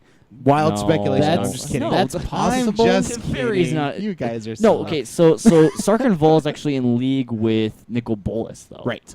So wild speculation. Woo! Everybody do this. Yeah, it's like you have to do that when you. That's a possibility of happening, but they have also stated that there is going to be no dragons in cons. They have stated that. Interesting. I They did have not know stated that. that. Oh, I didn't know I that. don't know if that includes the third set or not. Can I? All right. So can I just be a little bit excited about that? Because I hate dragons. There's never been a You're a hater. Man. Which I'm that guy when they're like, let's print a dragon in Theros. I'm like, oh, that's not flavorful at all. Can we not do that? You just hate everything. What about a Deathrite dragon? I'm gonna. Would we be happy with What that? about a death I like the dragon? worms, the worms from. Worms are dragons. No, yeah, that's what I'm saying. Worms from I like that style of dragon, but Oh, okay. screw sentient being dragons. All right, so here's a question for you concerning the wedge. So do you think people are going to stop calling it junk and start calling it... Oh, what kind of deck is that? Oh, that's an Abzan deck. I think every newer player or every player who has not really officially gotten ingrained in this idea of rug bug, Right. America, Junk. blue white red junk. They're probably gonna start calling the guilds like a red white, and it's red white, but everybody I calls don't it Boros. think that's natural. I think that you learn from people around you, and No, I think if more that's what people I'm- call it... If they keep calling it junk and rug and bug, Well, that's then what I'm saying. this is isn't going to catch on. The older players who played when it was bug and rug are still probably gonna call it bug or rug. But the newer players who've only been playing for the last year or two, who haven't developed, who don't even know what Grixis is still yet, are probably gonna be calling them like Abzan and whatever. But that's what I'm saying is I wouldn't call it that because I would be listening to the older players saying, "Oh, I'm not going to call it because I don't want to look like an idiot." Here's the thing, though, as I think that actually Wizards of the Coast could choose to sort of shoehorn these names into place by listing deck lists on their website as modern Abzan instead of like modern blue, then black, they should have green, picked or better green, names. black, white. I absolutely I think that they agree. could choose to have their casters, when they're doing stuff about the Pro Tour, refer to decks by these names. I think that there's a lot they could do to try to influence these names, and so it'll be interesting to see how heavy-handed they are with wanting to sort of push this into and Clayton in the language. chat room points out that SCG could do it too, and they It's could true. have a lot of pull in that sense. Well, SCG, I don't think are gonna do it as much as unless WotC gets on them and tells them, "Hey, could you help us out here?" Right. I don't foresee that happening. For one, Well, SCG, the people who name the decks are lazy. You get one pro that calls something like Surtai or whatever the name is, and that deck does really well. Then you know what I mean that Thanks. color Actually, yeah, I shard think is the gonna pro be, circuit will have a lot to say about the language as well, right? Yeah. But even then, I think I mean- that's going to be hard to get across. How many decks now that are mono green or mono blue are now just known as devotion decks? You know what I yeah. mean? Because of that, like it's just whether they have Nykthos or not, or even deal with devotion. You know. Anyway, but yeah, it's pretty sweet. So we talked about junk. Do we want to go into Abzan, Rich. Abzan. Abzan, come on, get with the program. We talked about junk. Yeah, Abzan. we're gonna go right We're here. gonna talk about Kung Fu Panda next. Now we're gonna Yeah. talk Oh, about yeah. Kung Fu Panda. This is your color wedge. This is Jeskai. Right? The aspect of the dragon that they really jump on is the cunning. So blue, white, red. So it's not America anymore. It's now Jeskai. Yeah, Just and guy. I'm Just kidding, actually just this guy. one is actually I'm okay I wonder if there's with. any girls because these guys are just guy. Just guy. No, that one in the No. middle is clearly a girl. Yeah. It's spelled with a K, not a G. Oh, okay. but yeah, like it all depends on which shard or wedge is really gonna be sticking because the junk one, the Abzan, yeah, that one I don't think too many people are gonna remember it as much. Want me to throw that one up? And No. even Oh no, with that was the one before. Sorry. Oh. No, stay on the American one. Yeah. The All right. blue, white, red. Yeah, Oh, gosh, there I go But- again. There we go. All right. with Abzan, that's just junk has already been pretty Known. sealed tight and known, so I think that junk is probably gonna stick there. But blue, white, red really doesn't Blue, have like white, a red. home. It has it could America. be also They French. call it America. and like yeah, Right. English. exactly. Australian. And really like. I'm good with Yeah, you moving know over to Jeskai with this one. That Yeah, one's for sure. actually a more easy to pronounce Jeskai. and remember. It also won't make me sound like Why- a nationalist American pig anymore. Right. Yeah, exactly. By that Yeah. standing, we should just call Boros Canadian. 'Cause You know that red, white. that one country that has red, white, and blue in its flag? Right. Yeah. One of those countries. Yeah. Yeah. Does it not look like Kung Fu Panda? No, it totally looks for like those Kung of you Fu in Panda. podcast land, Absolutely. you'll have to go look You at the need to look artwork at the for art. this. But I mean, like, it's even got like the flying vulture guy that looks Yeah. like Yeah. he's supposed to be the. And there's like a little crane. tiny like the like big huge grasshopper guy. man. Yeah, like Grasshopper Man and the... And there's like a tigery guy doing like a tiger, and of course there's like the chubby panda man. I'm sure that the artist is loving the fact that we're calling this Kung Fu Panda. Yeah, but it's also actually I've noticed a lot more like 3D elements to the art than I've seen in past sets throughout all the art that I'm seeing with this. You Oh, it seems there's a lot even more you know the computer-generated. bridge they were on that almost fell in Kung Fu Yeah, Panda. no, that's what I'm saying. It's back there. Yeah, no, it's for real. Okay. This is the thing. Absolutely. All right. And so, should we move on to this one? Yeah. Okay. Next one is Bug or Sultai. Sultai. Which actually, that one, I like the sound of that one better. Sultai actually isn't bad. I think I like the Bug and the Rugs feel to him a little bit more. Sultai actually isn't bad, but they actually worship the ruthlessness of the dragon. Which is so flavorful, right? Yeah, and actually, and the thing that I like about these guys, that you see a lot of serpents, and the way that their armor is, the way that the fog is there for the picture. Like, to me, I just look at these guys, and because they celebrate the ruthlessness, I see almost like either Thieves Guild or like an Assassin's Guild. Yeah, they with got these a bit guys. of a demure feel to them, which with a little granted, bit they of, have with black the blue. splash of Golgari, right? Exactly. Yeah, Yeah. Which And absolutely. a I mean, little bit of Simic. Like, Underworld it's so shenanigans. flavorful. yeah, it's true. But I really, again, these guys seem like people in the underworld that you definitely don't want to mess with. Yeah. Of the groups so far, they feel the most tied to their colors, I guess, because you're seeing like some snaky guys and they're underground. But like they seem like they'd be adept in the water. Like, I don't know, like they look very Bug. They look It's they definitely look very fitting. blue, green, black. And they bug. Yeah. Yeah, that's awesome. I like them. One guy back here even sort of looks like he has a skull for a head, even though he has a buff body. Yeah. So I don't know. I really like this guild, or not guild, sorry, clan. My bad. Mm-hmm. And what's the next one? This one I could see being called this, because a lot of people have been calling we this have like, Mardu, right? Mardu, yeah. Is the red, black, white. And I've heard Weber. We've tried to like sort of start We've- that as we've- like white, black, red. Weber. They did that. Dega. Dega. Borzhov. Borzhov, yeah. Borzhov, yeah. But none of these have I've really heard like stuck. Aristocrats colors back when Aristocrats was a deck. Yeah. Yeah. Yeah, but I feel like they could definitely call us Mardu. I think If Mardu is like the biggest gift they've given us so far for sure. absolutely. This one, if any is gonna stick, this one will stick. So and also going back to like the flavorfulness, like those of you guys, sorry about podcast line. You guys did aren't we seeing say this, what they? but Oh no, we did. Okay. No, we haven't. The these Mardu guys- worship speed. speed, right? And if you Yeah. look at the artwork, it's very Boros Battalion Legion style. Yeah. But like also kind But of they like look kind of shady, right? they look shady, like Yeah. barbarians, a little like kind of Yeah, like I think Mongolian. I think I'm gonna like these guys. Yeah. I have a feeling that this is. Like they actually kind of look like the bad guys from Mulan.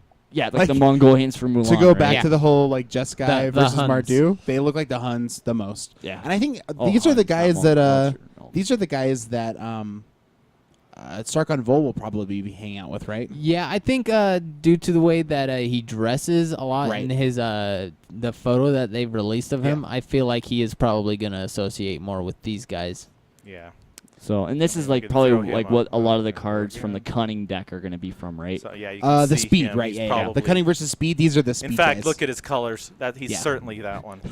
Clayton says we're trying to get wizards sued because we keep killing it. They're annoying with We're me. just connecting to other things. Yeah. It's really funny. Yeah, I feel like when I play this deck, especially like in the speed versus cunning, like I'm not going to be able to get the be a man must be swift as a coursing river. Like I that. love when you guys sing. That song is going to be just stuck in my head the whole time. So I'm going to Guys, pick cunning guys in and the fight chat Huns room and each on time. at home, would you pay for an MTGYou CD, our Say no, greatest hits? please. Say no. Because I would. I would love to hear it. and the So, final. oh wait, but before we move wait. on, Okay, let me. sometimes these guys, there's my favorite art that they've released. Sometimes these guys get to use their bare knuckles. Oh, yeah. They do.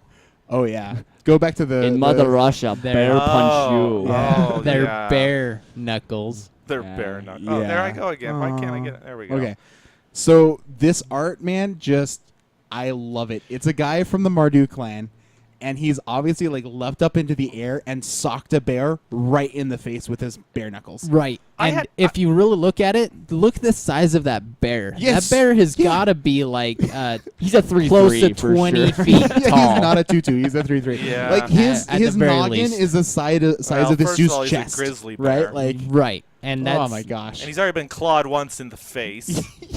The other thing is, I was looking at this, and I had to take a minute to really study this because it looks like he's swinging. It's the start of his swing with his right hand, this could be a double strike spell. And the bear just looks like he's like sticking out his tongue and closing his eyes. No, man, he's just punched No, him with his... I okay. know. like, it's it's like with- slow motion. Like, It just gave him I know, the left hook is just connected. That's what it is. Yeah. I know. Man, I can't tell you how many times He- I've thought about giving it bears. Who's a the guy left from hook. Braveheart again? Wallace. Wallace. He looks like Wallace. Like Yeah, William painted Wallace? face. Yes. William Wallace. Except for without the sword that chops off people's heads. Will you but- trade all those days from this day to that so you can look back at your children's faces and say, I punched a bear in the face. Are you gonna fight for your freedom? Freedom to punch bears in faces. Now we're going to that other new Disney movie, Brave? Brave. Oh my gosh, you just This is punched totally Marta's Brave. mom in the face. That's not good. Mardu. Mardu. That was the Okay, so- bear's name Oh as my well. gosh. I want to know how many Disney films we've already mentioned in Butcher. this podcast. More than we probably should. All that I know is that this is definitely the Disney Wizards attempt at Disney movie.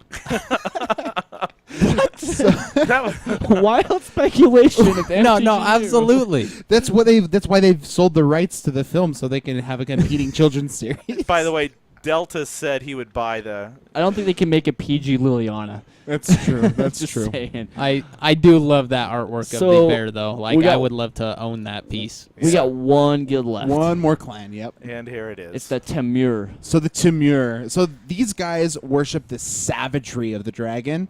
They are red, blue, green, aka rug. And if I'm at home at any of these wedges, I feel like I'm all about the rug.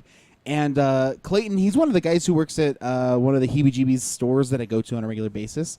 And we were just talking about these Timur guys. And what's interesting is, so they're red, blue, green, which normally you think like those colors and you think jungle and forest and rich landscapes. And these guys are like up in the cold. And they worship like the savagery. And like, I don't know, man. We have a lot of friends up in Canada.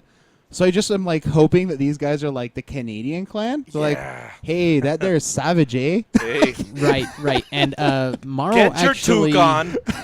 Grab your axe. Morrow actually released a how to pronounce guide. So this is Temur. Team here. It's like lemur. But Temur. Temur. Screw Watsy. It's Garrick, not It's Garuk, not Garrick. And Oh. it's Timur. Temur. Like a demure woman. Temur. Like Anyways. But I could get on board with Timur. I'm Temur. Ha, Teamwork. get it. I Anyway, don't know. so savagery, rug. I don't feel like these guys are very rug-esque, judging Right, by that's the what I'm saying. artwork. Like But they're they're writing rugged. like They're rugged. they oh feel my like gosh, what's the thing that like Han Solo killed? a tauntaun. A tauntaun. Tauntaun. They're He- writing He did tauntauns, not man. kill Hey. the tauntaun. Okay, Or the do you mean tauntaun gave up. Guido? What's the temperature of the inside no, of a the- tauntaun? He totally Yeah, shot lukewarm is the Yeah, temperature. yes. Lukewarm.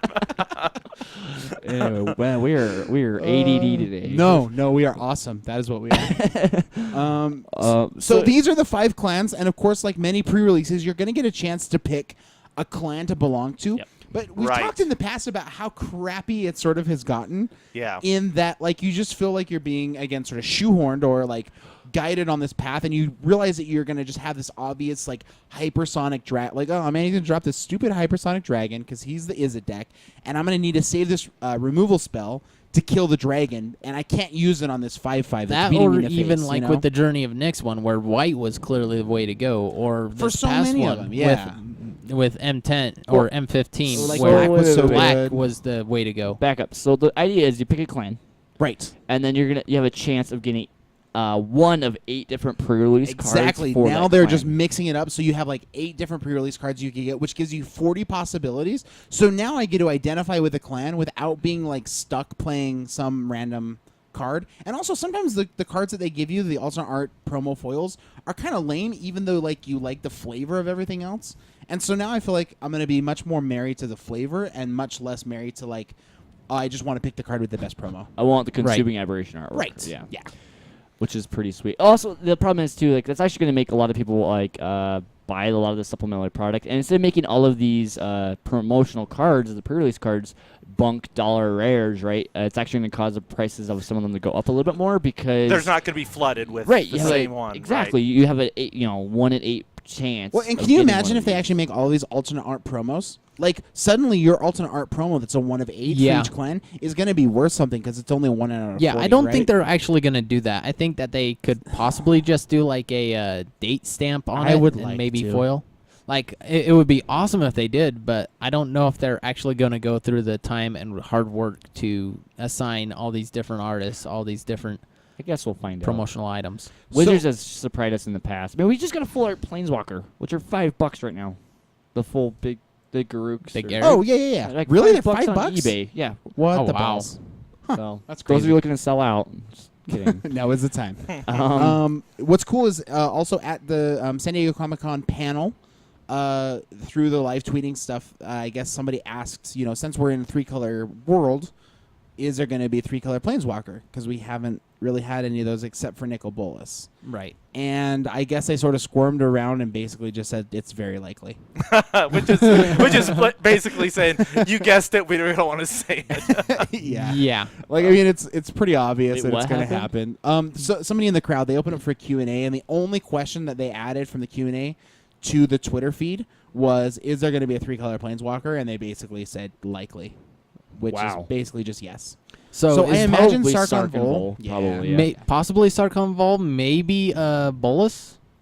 See, I don't know if Bolas is going to be I making a don't, comeback. I don't think Sarkon Vol's associated with Bolas anymore since he went crazy. It's from the possible, Heathen. but even Like, with that, they distanced themselves from the crazy guy. Like, sorry, we're in We're the not with Grixis- him. In the Girl, Grixis that shard, we're girl. kind of in control, and he crazy. I so- still think that it is unlikely to be Bolas, just because he still seems like the guy who does things from behind the curtain. Yeah, Bolas usually has his minions like Tezzeret and Sarkon Volker Yeah. and stuff. And Yeah. let's face it, Johnny's not there, so like Johnny and him go way back. Anyway, I think it's gonna be Sarkon Vol, and they're probably gonna reprint him. And maybe he'll be sane again because of the time traveling. Time traveling, wild speculation. Oh right, He'll maybe be like going Oh. crazy. that would be so cool. Oh. And then what if they? Anyway, so for sure they're gonna do more. Do we know what the other ability is gonna No, be? we do know that each clan is going to Suspend? get its own. Each clan is getting its, Its own- own mechanic, Right. just like how. Right, but they said they're gonna bring back like the other two mechanics. They're going to bring back. Because they an- usually bring in 5 mechanics. Yeah. So they're going to bring back Morph, and then they're going to have another time travel element sort of mechanic as well. Right. But they didn't say what it was. So the only mechanic we know for sure is Morph. Because we didn't get any actual mechanics out of our con guy from the Mardu clan. So he just has like some activated abilities. yeah, or he's whatever. pretty base. He's just house. Yeah.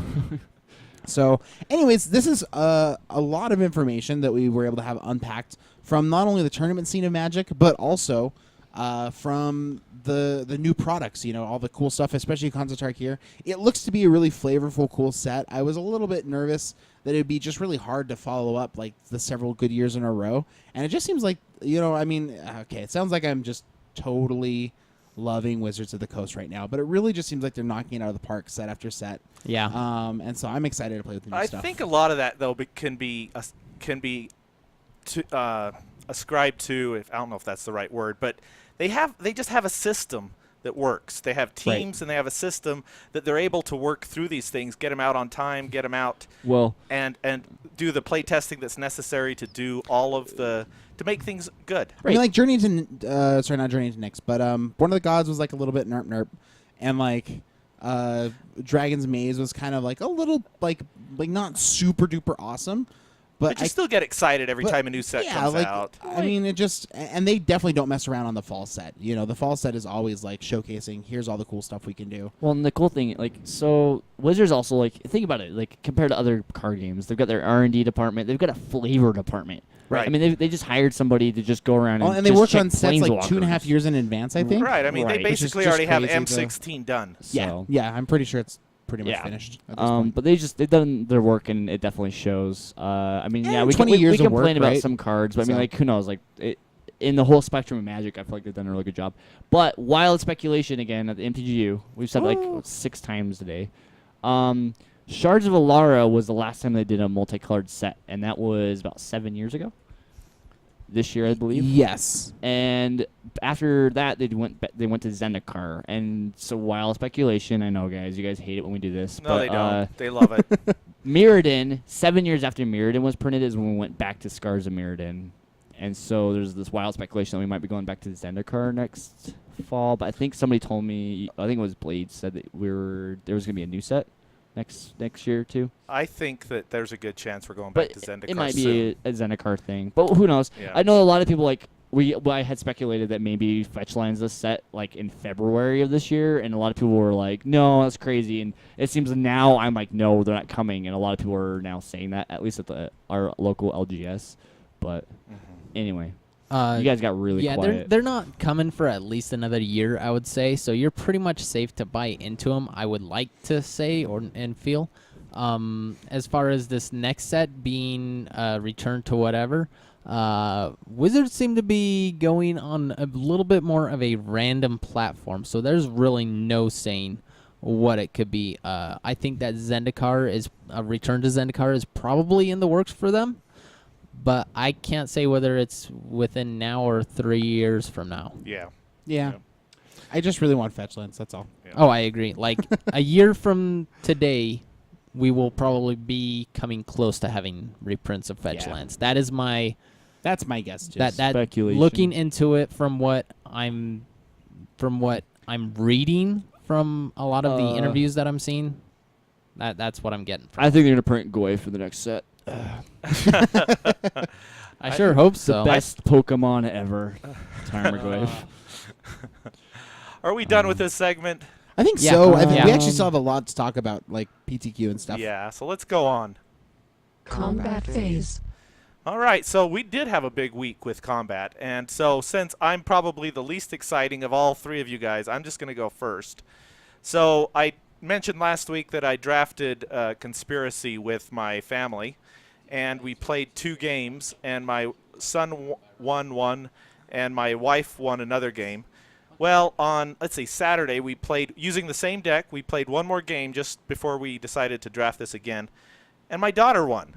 So now I have officially been beat by every member of my family. So Which is pretty awesome. it is pretty awesome. In fact, I was hoping for this. I was trying to put down the Mrs. and James Jr. so they couldn't take out Samantha, so that she could come through and at least battle me fairly. And then after that happened, we went mono and she took me out. Mono with your daughter. No, mono, not like mano. 1 versus 1. Oh, Sorry. I always thought that was just man on man. No, No, that means it's one-on-one. one-on-one. Mono, as in single? Yes. Wow, I'm watching the wrong movies. I guess so. Anyway, so how about you guys? So we all had a PTQ that we went to. Rich, how did your PT go? Yeah, I did terrible, man. Like, Birthing Pod just got slammed out of that tournament really fast. Yeah, like that was one of the bigger decks there from what I could see, and it's from also what I could see, like there was no pod at the top tables. Right. Yeah, like I ended up going 4-4 at the very end. Like round 1, played against American Troll, flooded out both games. I mean, I literally drew 6 lands in one of those games in a row. That was terrible. In a row, that's just like a death sentence, round right? 2, I played against Fairies, and it was a much better matchup. But I mean, when he goes Sword of Feast and Famine, equip, and then Mistbind clicks me, and just keeps proceeding to untap and Mistbind click me, it's kind of hard. Lost that game. He actually went top 16, so I didn't feel so bad losing to him. Oh, that's awesome. And then I played after that. I played a junk deck actually, and totally just raffle stomped that. Round 3, round 4, I played an Affinity player. Really close, but he ended up getting me. Round 5, played another American Control player, and I had a Thrun, and he was playing a blue-white-red Kiki Jiki with all wall elements, and literally, like, we went to game 3, and the games I lost, I had a Thrun on field, and he had the Kiki Jiki with the wall, and so he was able to just keep making walls and blocking, so I couldn't push through. Right. And I just kept top decking like lands or irrelevant things that weren't helping me out. And then lost to that just barely. Like it was turn 5 and he had to beat me that turn, and he ended up Sphinx Revelating the turn before to get into the last Snapcaster. He needed to Snapcaster bolt me. Oh, wow. I was at 1 life. Crazy. And then after that, I played against a Gifts deck, Ruffle Stomp that, because Scavenging Ooze is a thing. And then I played against a After that, I played that was round 6. Round 7, I played against Fish. Actually beat Fish. Oh wow. We had a really interesting judge ruling with he was copying my stuff with Phantasmal Image, and he Phantasmal Imaged Right. my Malira, and long story short, he had a persist counter, blah. Apparently, a lot of people heard about it, because I know Dante and a bunch of people heard about this weird judge question, and the I judge was gave actually us a right there terrible when they ruling. yeah. But Really? basically what happened was, like, so he Phantasmal Image copying my Kitchen Finks. I'm like, Right. cool, you gain 2 life. And then, I swing, because I'm like Gavin Townshipping, pushing lethal here, and he blocks, whatever, and it comes back, and he's like, okay, I'm going to have it come back in as a copy of Malira. I'm like, cool, so I have a 2/2 guy. He's like, I think that's how it works, but I'm going to call a judge. And so he's like, judge, and they come over, and he's like, I got a question. If I Phantasmal Image, it was a Kitchen Finks, persist trigger, it comes back. Does it come back, if it comes back as a Malira, is it a 2/2 or a 1/1? And the judge is like, hold on, let me go check and ask the head judge, because I've never seen that before. So he went and asked the head judge, and I guess they were arguing about it because nobody had ever heard of this weird shenanigans. That is kind of a strange interaction. Yeah, this guy from Idaho that flew in to, judge this tournament. Right. But the thing is, he ended up coming over, and he's like, you know what? Okay, so I'm sorry, judge. I don't know your name. I kind of wish I did so I could report you. But we're getting there. He came over, and he's like, this is a really, really random question. He looked over at our table.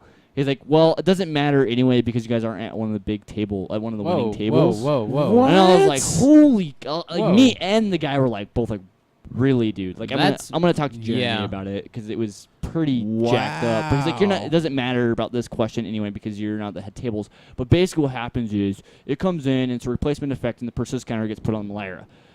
Because of when it resolves, it gets the -1/-1 counter. And I looked at him, I'm like, no, because then based by that logic, though, then the Kitchen Finks would still get the counter with the Malira on the battlefield, right?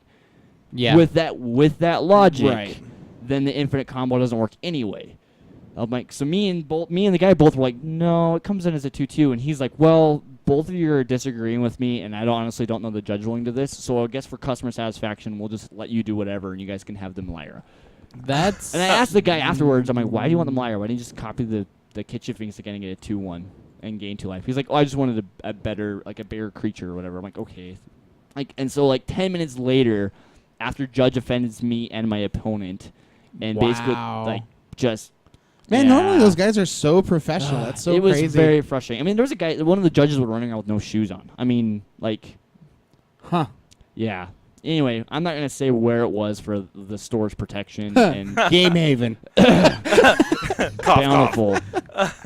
Yeah, but anyway, I was very dissatisfied. I'm gonna report the judge because I feel like that was pretty jacked up. But yeah, it's pretty anyway, so I beat Fish. Played Good against job. Merfolk, and then after that I played against Black White Tokens. And guy was like, Counter Souls, name me Horror. Well, the thing is, we were in the side wall against the wall, and it was really loud because there was 147 people at this BTQ, which I realize for some states that's not very big, but for Utah that's kind of huge. And honestly, And the store was actually not set up for that many people. No, they No. had to go and We basically were find jammed. and scavenge tables and chairs from wherever to be able to have us all there. But it was really, really loud. And so the guy who plays Counter Souls naming Horror, I thought he said Hodor. So I started laughing. And I'm like, Counter Souls named me Hodor, huh? He's like, no, Hodor. I'm like, so Hodor. yeah, Counter Souls named me Hodor. All right, Hodor. cool, man. I know this is the last round. We just played 8 rounds of Magic. End of the day. And he's like, no, Horror. I'm like, oh, that makes more sense. I'm like, so you're playing Obliterator, aren't you? Sure There you enough, go. Obliterator suck later. But ended up beating him, Oh, too. it's really funny. And that's where the guy played a suppression field against me and kind of hurt me because it was Gavining Township, and I had actually tapped my birds for Gavining Township. It was terrible, but anyway, I went 4-4. I took 64th, I think, something like that, out of 140 people. something, So top 147. half isn't too bad, but I did not do as well as these two guys. So if you guys want to go, So I was on the hashtag Team Geist deck. Team Geist, woot! Yeah, it was really sweet. Round 1, I played against... So I picked this deck based on the fact that I didn't expect to go up against a lot of Jund. Or Green-Black X Right. type decks. I felt like the matchup wasn't that great. and I wasn't excited to go against that, and I was actively excited to play against pretty much anything else in the field. The matchup wasn't horrible, but it also But I wasn't felt like good. we were like the 45-65 in their favor, right? Yeah, I think that's 45-65. Yeah. That's 110. Right. 45-55. That one. Yes, sir. Hey, Yeah, man, I'm just, that's fairly accurate. all I'm saying is I was given 110%. That is all he was saying. He always gives 110%. So, anyways, round 1, I went against straight green-black. The first game, he beat me pretty handily. The second game, suddenly, like, the rate of play went way down, and honestly, I really probably should have called the judge. But by the very end, in turns, I was able to... Or, no. By the end, I beat him, and then we started our next game, and by, like, the third or fourth turn, we were in turns, and there's just no way either one of us could put enough pressure on the board to win. I mean, a turn 3 Geist almost could have got there, but it wasn't enough. So round 1 started with a draw, which is better than a loss, so that's positive. Round 2, go up against one of my buddies from the shop playing. It's like Green Tron that plays more like Blue Tron. I don't know. It's a brew, but Sean Stokes is awesome, and he just puts out Sundering Titan a lot and kills all of your level. Yeah. So round 1, he put out Sundering Titan and killed all my lands, and I died. So that was unfortunate. And then round 2, I stuck a pretty early blue-red god, whose name Keranos. is Keranos. And Keranos was just randomly like killing all of his stuff. He had there's an artifact creature, Sundering. Nope, the Golem that makes all of your non-artifact spells cost 1 more. Not Sundering Golem. He's like a 5/3. Lodestone goal. Lodestone Golem. He's a 5/4. No, he's a 5/3. Yeah, buddy. he's a 3. Yeah, because you know what? My guy would kill him all day long. Like, I would just reveal spells as soon as he would play a Lodestone Golem. Oh, I thought it was a 5/4. I would reveal on the That's trigger, crazy. and like I just kept killing stuff, and I honestly only stayed in the game because of the god Keranos. Hold on. I guess we have a judge in the chat. Ghost 1001 or whatever. They said that actually Malaya will get the -1 counter, but it's not. It's a replacement effect, but it happens upon resolving. Right, because the Malaria has to already be on the battlefield for it to see the Right, trigger so it's like happening, it's right at the very Yeah. yeah. So I guess it's just the way that he described it. So it confused the crap out of me. So my bad. I wanted to save the judge, but still he shouldn't have But I mean the diss on you guys was pretty rough. right.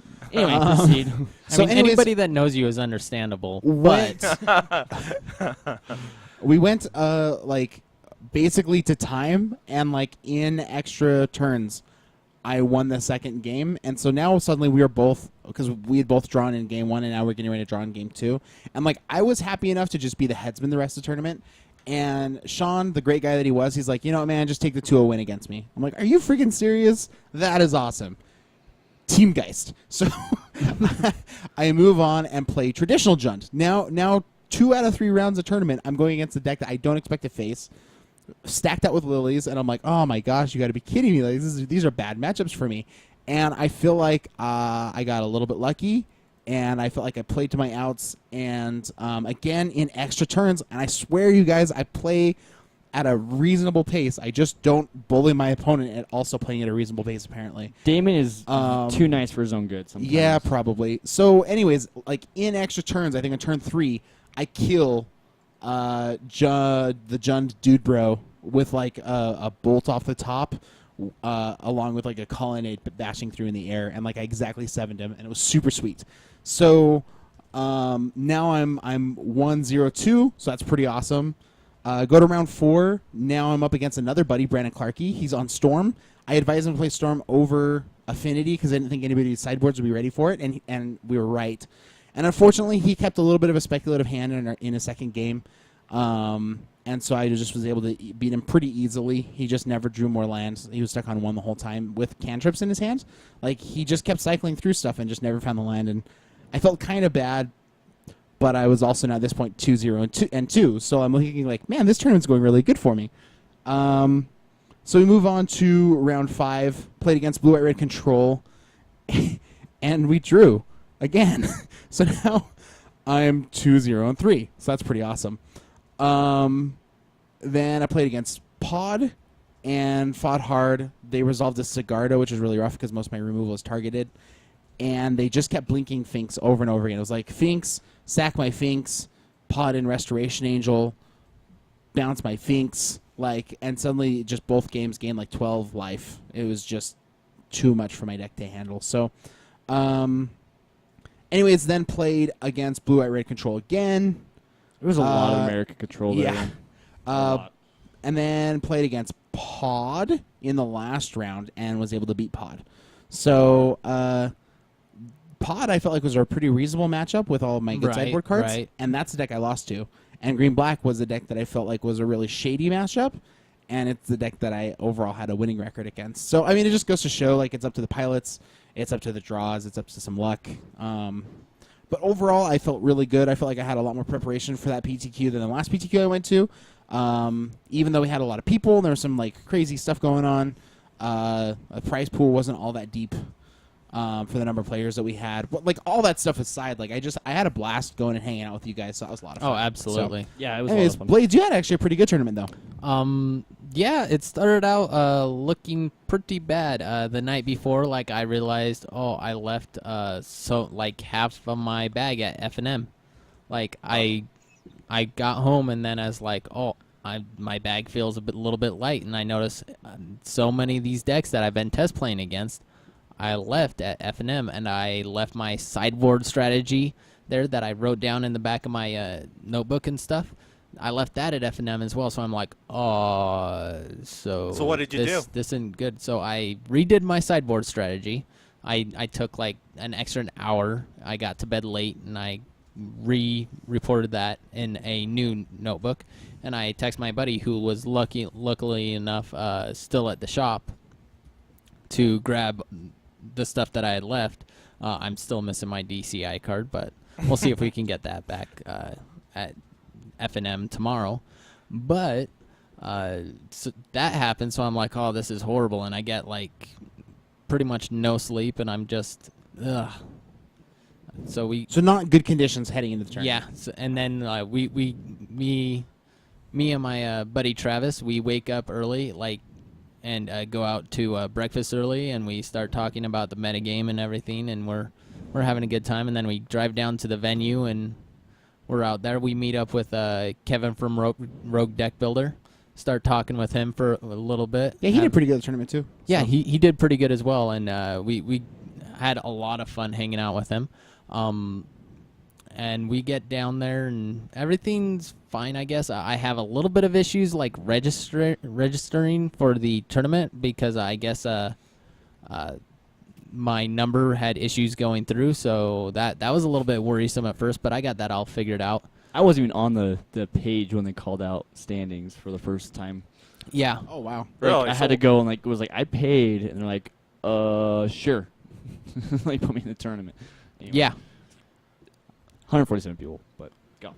But this happens, and then I get paired up round one against my opponent, and he seems like a good guy. We get to having some good chats in, which, by the way, this is probably the most friendly PTQ I've ever been to. Oh, that's awesome. All of my Says a lot for opponents the were community. very friendly. Well, I use that loosely because in my interactions they were friendly, and as you're about to tell from some of my other opponents, they probably haven't had the best experience with this PTQ, but I'll move on. So talking to my opponent, and I draw my first hand. It's like 5 land and 2 bolt, and I'm like, going in the dark, I don't think I can keep this. Right. So I mull down, and then I mull down again to 5. Oh, I actually won off a mold of 5. I felt really good about that. Anyway, that sorry. always feels Keep good. But my opponent then continues to crush me. He's playing Affinity. Oh. And he, where I am on the guy's deck, he resolves a turn 3 Edge Champion, and then turn 4 resolves a Cranial Plating, equips to the over. Edge Champion. Yeah, there's no coming back from that. I don't care if I mull down to 5 or if I mull down to 15. I'm not winning that matchup. Yeah. But, so I sideboard, and I'm feeling like, okay, this is still a good matchup. I can win game 2 and 3. I mull down to 6 the second game, I believe, and I'm keeping engineered explosives hands and Nice. everything. So I'm feeling pretty good about the matchup, and then my opponent continues to he first turns does his normal Affinity shenanigans, plays his indestructible Plays land. half his hand. Yeah, and then second turn he insouls Artifact, and I'm like, Oh yeah, Insult Artifact, the new Insult Angry Artifact. Scissors So for the new set. that's a thing apparently. Yeah. And that hit me for like 3 Or on a times Dark or Soul something. Citadel. Yeah, to make it indestructible, no less, to where I have to use the engineered explosives on it. I had to waste it, and it was able to hit me for like 2 or 3 in the meantime. Mox Opal. So that anyone? was pretty rough. Yeah. So Spring he you knocked me from- down, and then like I was able to get rid of that, and then the second one is really what locked it up for me to knock me out of my first round, and I lose that, and I'm feeling like, oh man, I lost my first round. Now all my tie breaks are going to be horrible for the rest of the game. Like I got to win out in order to make top 8. And so I continued through, and I'm feeling a little bit down about myself, like anyone would after losing the first round. And round 2, I just have to stop it. Missing Matters in the chat room says opponents running with scissors.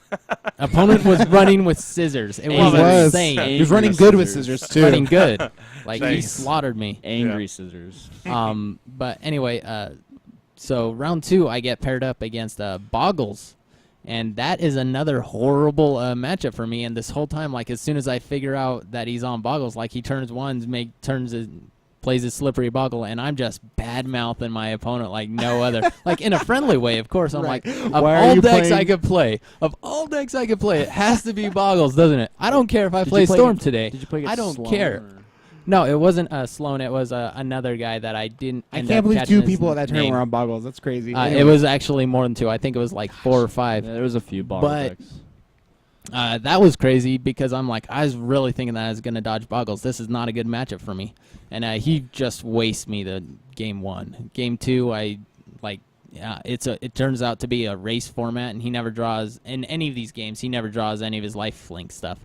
And so I outrace him game 2, which a Geist will do that. Geist on turn 3 is pretty sweet. Geist on turn 3 is hands down pretty good. And then like this whole time I'm just bad mouthing him, thinking that I am just dead. Like there's no way I can beat the Boggles match, and I know that the only way that I can beat him is if he mulls down to like a low number and he just stays off things. And lucky enough for me, he mulled down to 5 and kept like a no creature hand. So I was able to take advantage of that. Pretty good for you. gratefully. Yeah. At that, and I had engineered you- explosives, so as soon as he did get a guy and slap all of his 1 mana enchantments on it, I was able to blow him out that way. So I was able to win that game 2 against Boggles, and this whole time I'm like just bad mouthing his deck, like of course jokingly, and Well, friendly. friendly, and it was a bit rough, and now I sort of regret bad mouthing that deck. It was a really good deck, and the guy piloting it, he knew what he was doing. He knew what kind of hands he needed to have and everything as well. But like he was a bit disgruntled, and I was probably a little less friendly than what I could have been. So I get through that. Match 3. I play against. What's going on? I play against. we were both tweeting the whole time with hashtag Team Geist at the yeah. end of every one of our rounds, So so that the- we could remember for today. So yeah. Blaze is just checking his so- Twitter feed. So And he I- got sidetracked by some Instagram. No, just kidding. yeah. My wife's calling me, or No. sorry, you're But round 3, I play up against Green Red Tron, which is from my experience with the deck, it's slightly Like a favored 50-50? for us. Yeah. Okay. So game 1, I just wreck him. Like Nice. I just geist him to death. Like he pyroclasms, and then I like snapcaster him and stuff.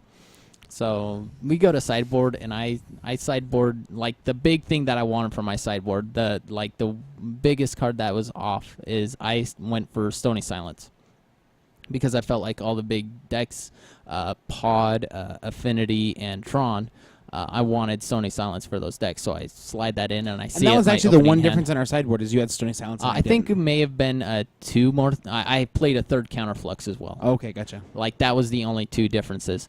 But I side that in, and I see it like game 2, and I just slam that turn 2. He keeps a 1-lander with Expedition Map, and then more of the my gosh, of the blowout. stars. Yeah, and I just slammed that turn 2, and he my just gosh. top decks into nothing, and I just continue to wail on him until there's nothing more. And that was pretty much an all-star for me. Game 4, I get paired.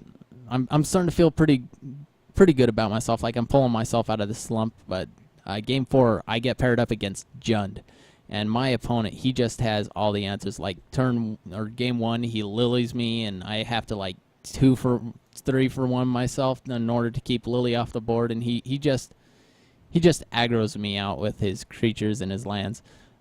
Game 2, I was able to click him and then Batterskull on click, but his Tarmogoyfs just got too big. He had multiple Goyfs on board, and he was able just to attack all out, and I was able to block favorably, but then he had the dreaded bolt at the end, whereas I would have untapped and just take him out the next turn. Unfortunately, that didn't work for me, so I then fell to 2-2. So at this point, I'm out of top 8 contention. I'm feeling pretty low on myself. And then I get paired up against Ad Nauseam. Oh. And he And actually, I heard that deck is the deck that took it down the whole tournament. Oh, was it? Yeah. Oh, that's crazy. But so I get paired up against Ad Nauseam, and turn 1 I have no idea what my opponent's on, but turn 1 he does a Scryland, the Temple of Blue-White. And I'm like, what are you playing? You can't be this high in the tournament playing a standard deck. I have no idea. And I click him as soon as possible, and then I notice, oh, okay, so I think I know where you're going with this. And I just continue to beat him down while he then continues to draw into multiple Lotus Blooms. So he just gets on nauseam and kills you, right? Is that what happened? Or? Right. He was never able to combo off on me, and then turn. What? Wow. Okay. Cool. Yeah, and then game 2, once again, I was able just to click him to death, keep him off of everything, and he kept a sketchy hand at that too. But I guess I lucked out on that one. So I was then continued to be 4-2, and then.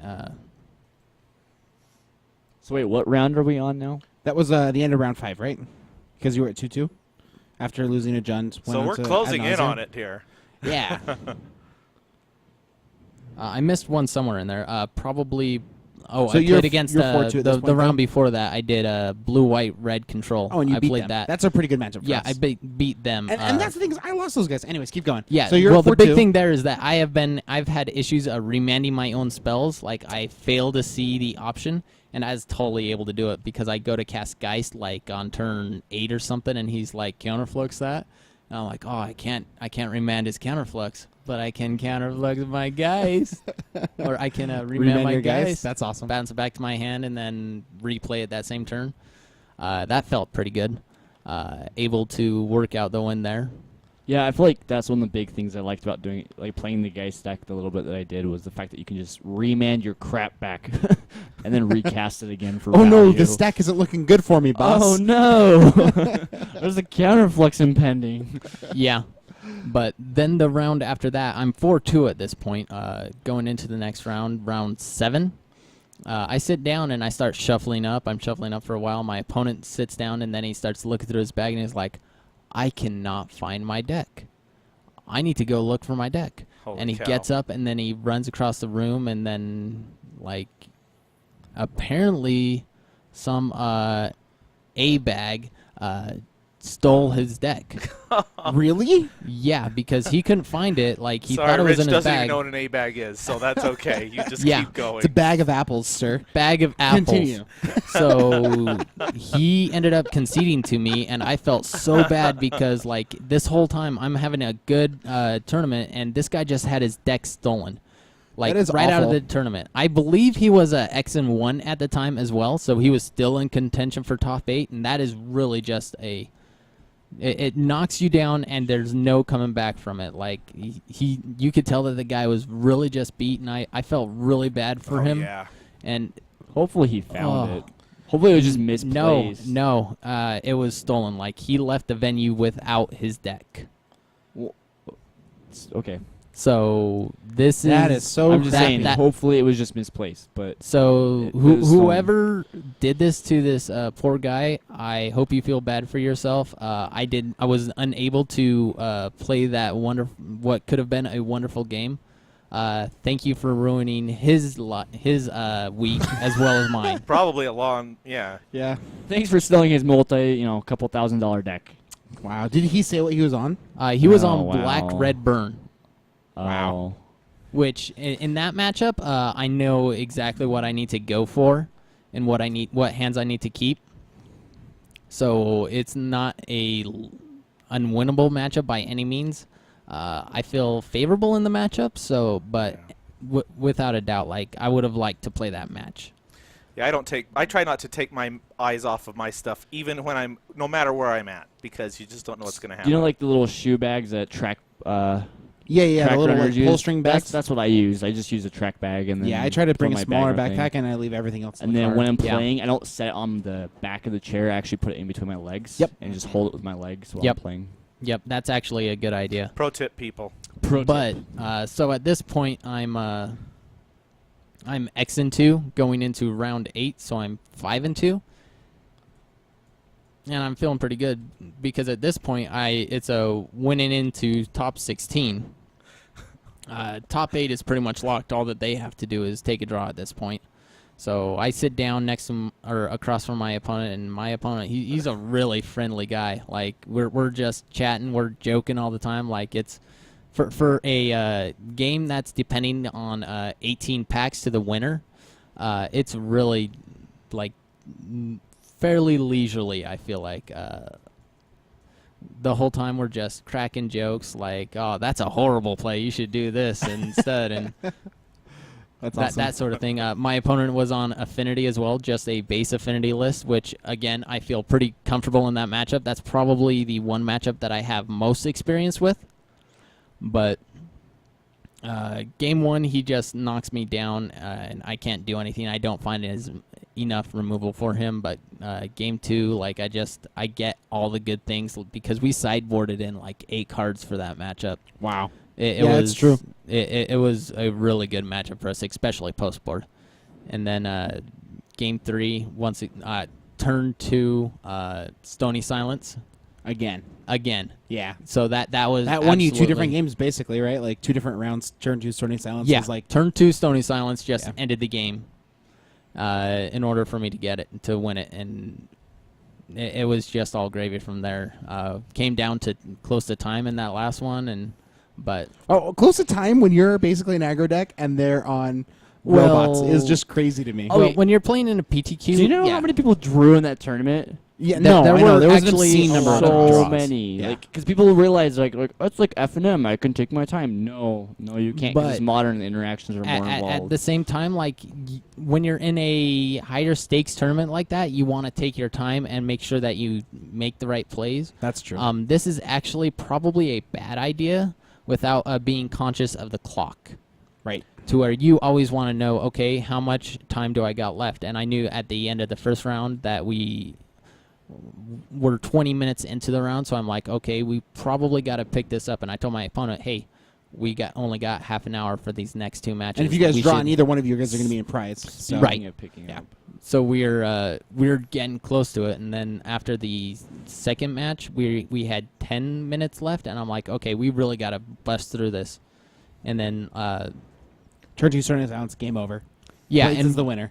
turn 2 Stony Silence, and then after that, I was just like, okay, all that I got to do is I just got to bash as many Emrakul creatures into him dance. as my opponent.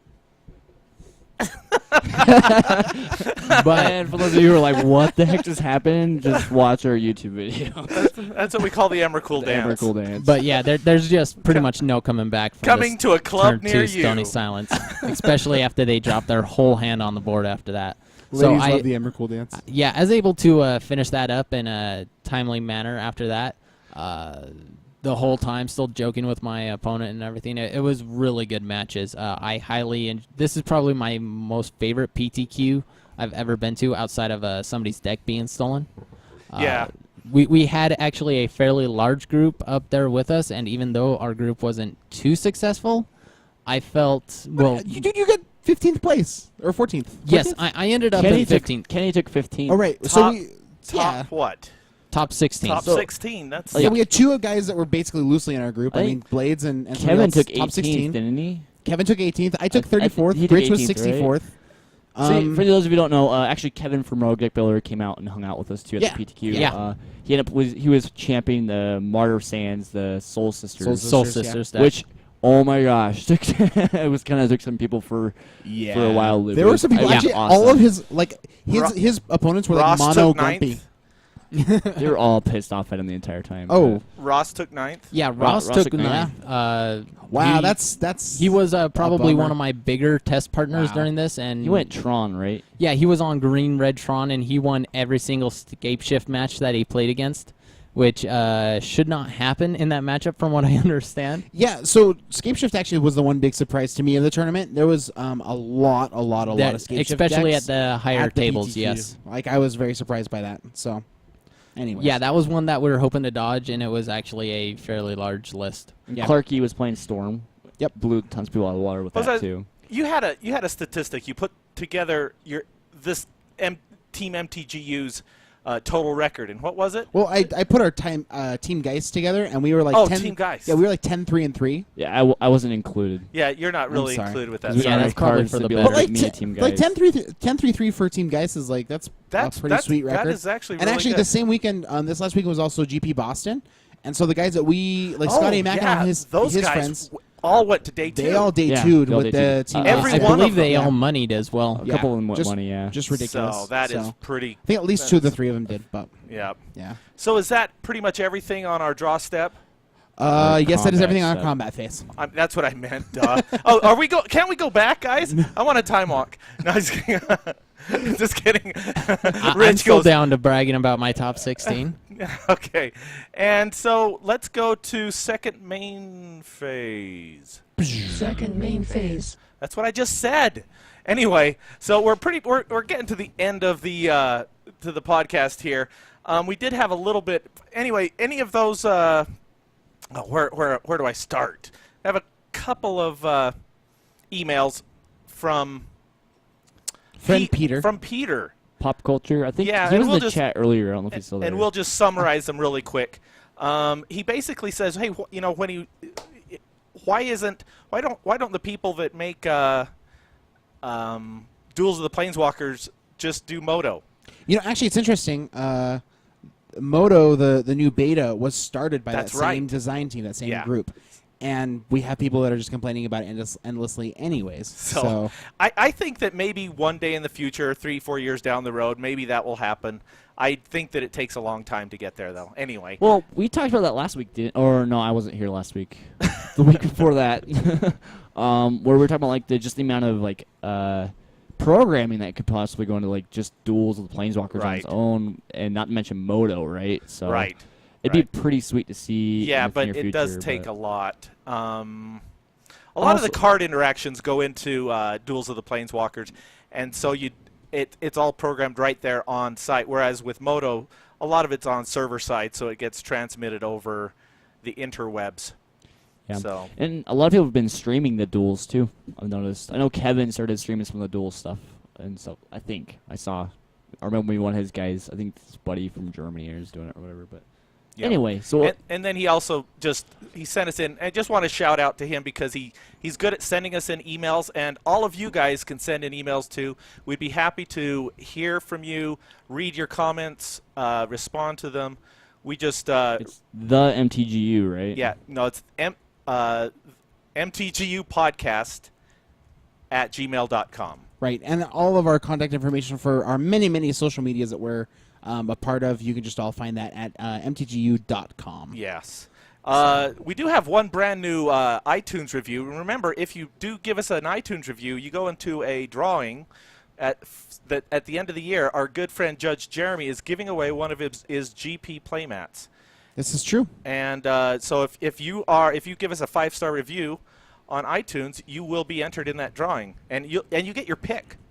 That's the Yeah. thing he will let you pick from his large collection. This new one is from William F.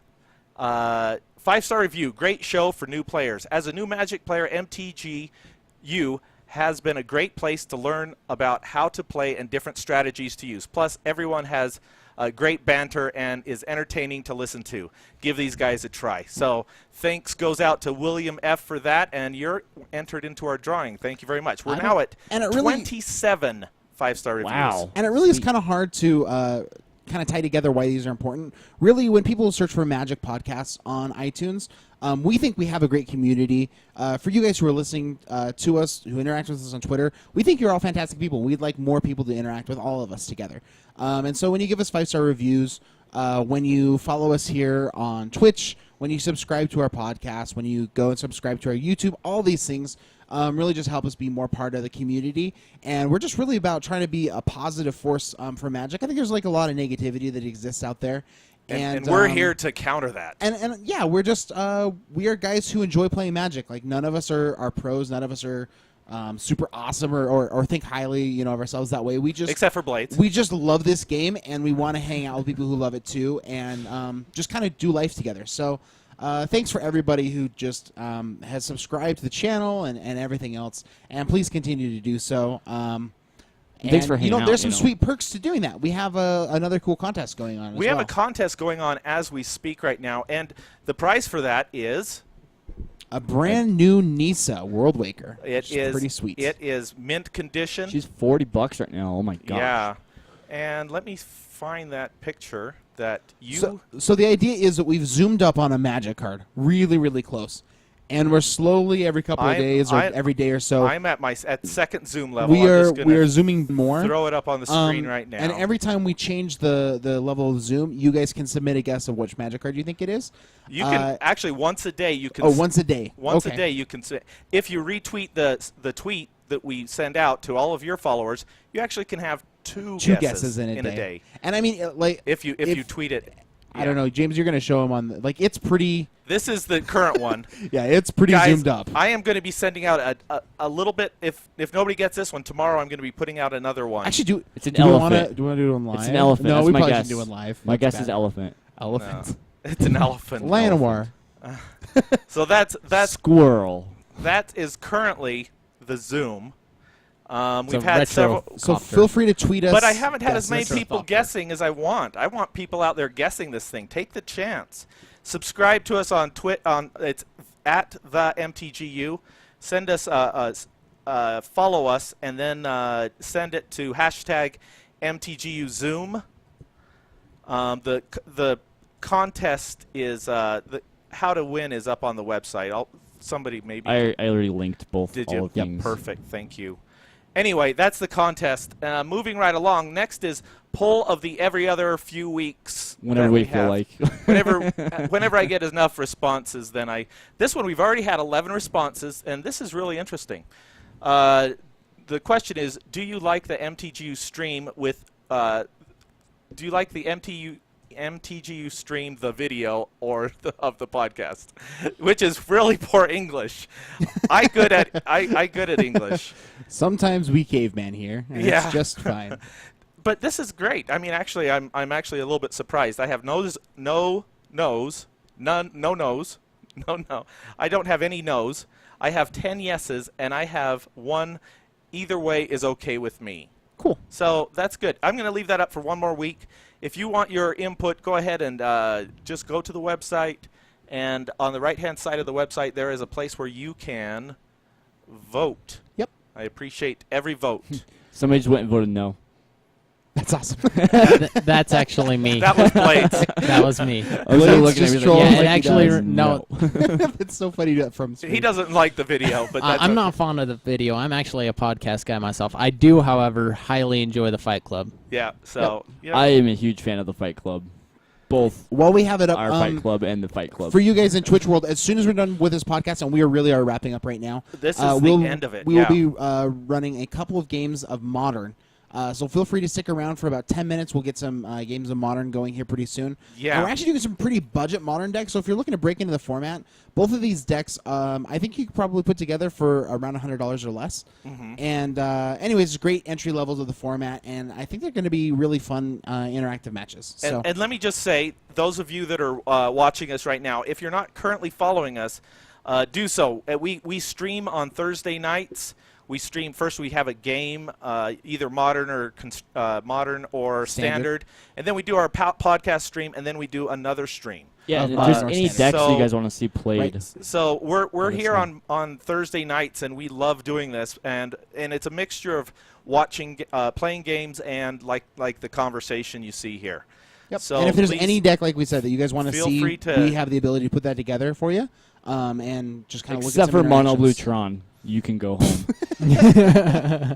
Rich. Anyways, No, we've been making jokes about that for the past It's couple of true. weeks, though. It's true. Just adding to the jokes. anyways, moving right along. Moving right along. Are we done with that step? We are moving on to our end step. My favorite step. End step. If you want to contact us, you can send email to mtgupodcast@gmail.com. Interact with us on Facebook by going to facebook.com/mtgu. Follow us on Twitter @themtgu.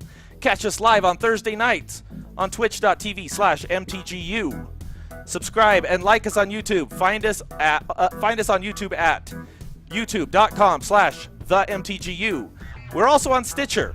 So for the MTGU podcast, I'm Blades. I'm Rich. And I'm Damon. and I'm James. Now we pass the turn to you. I want to see the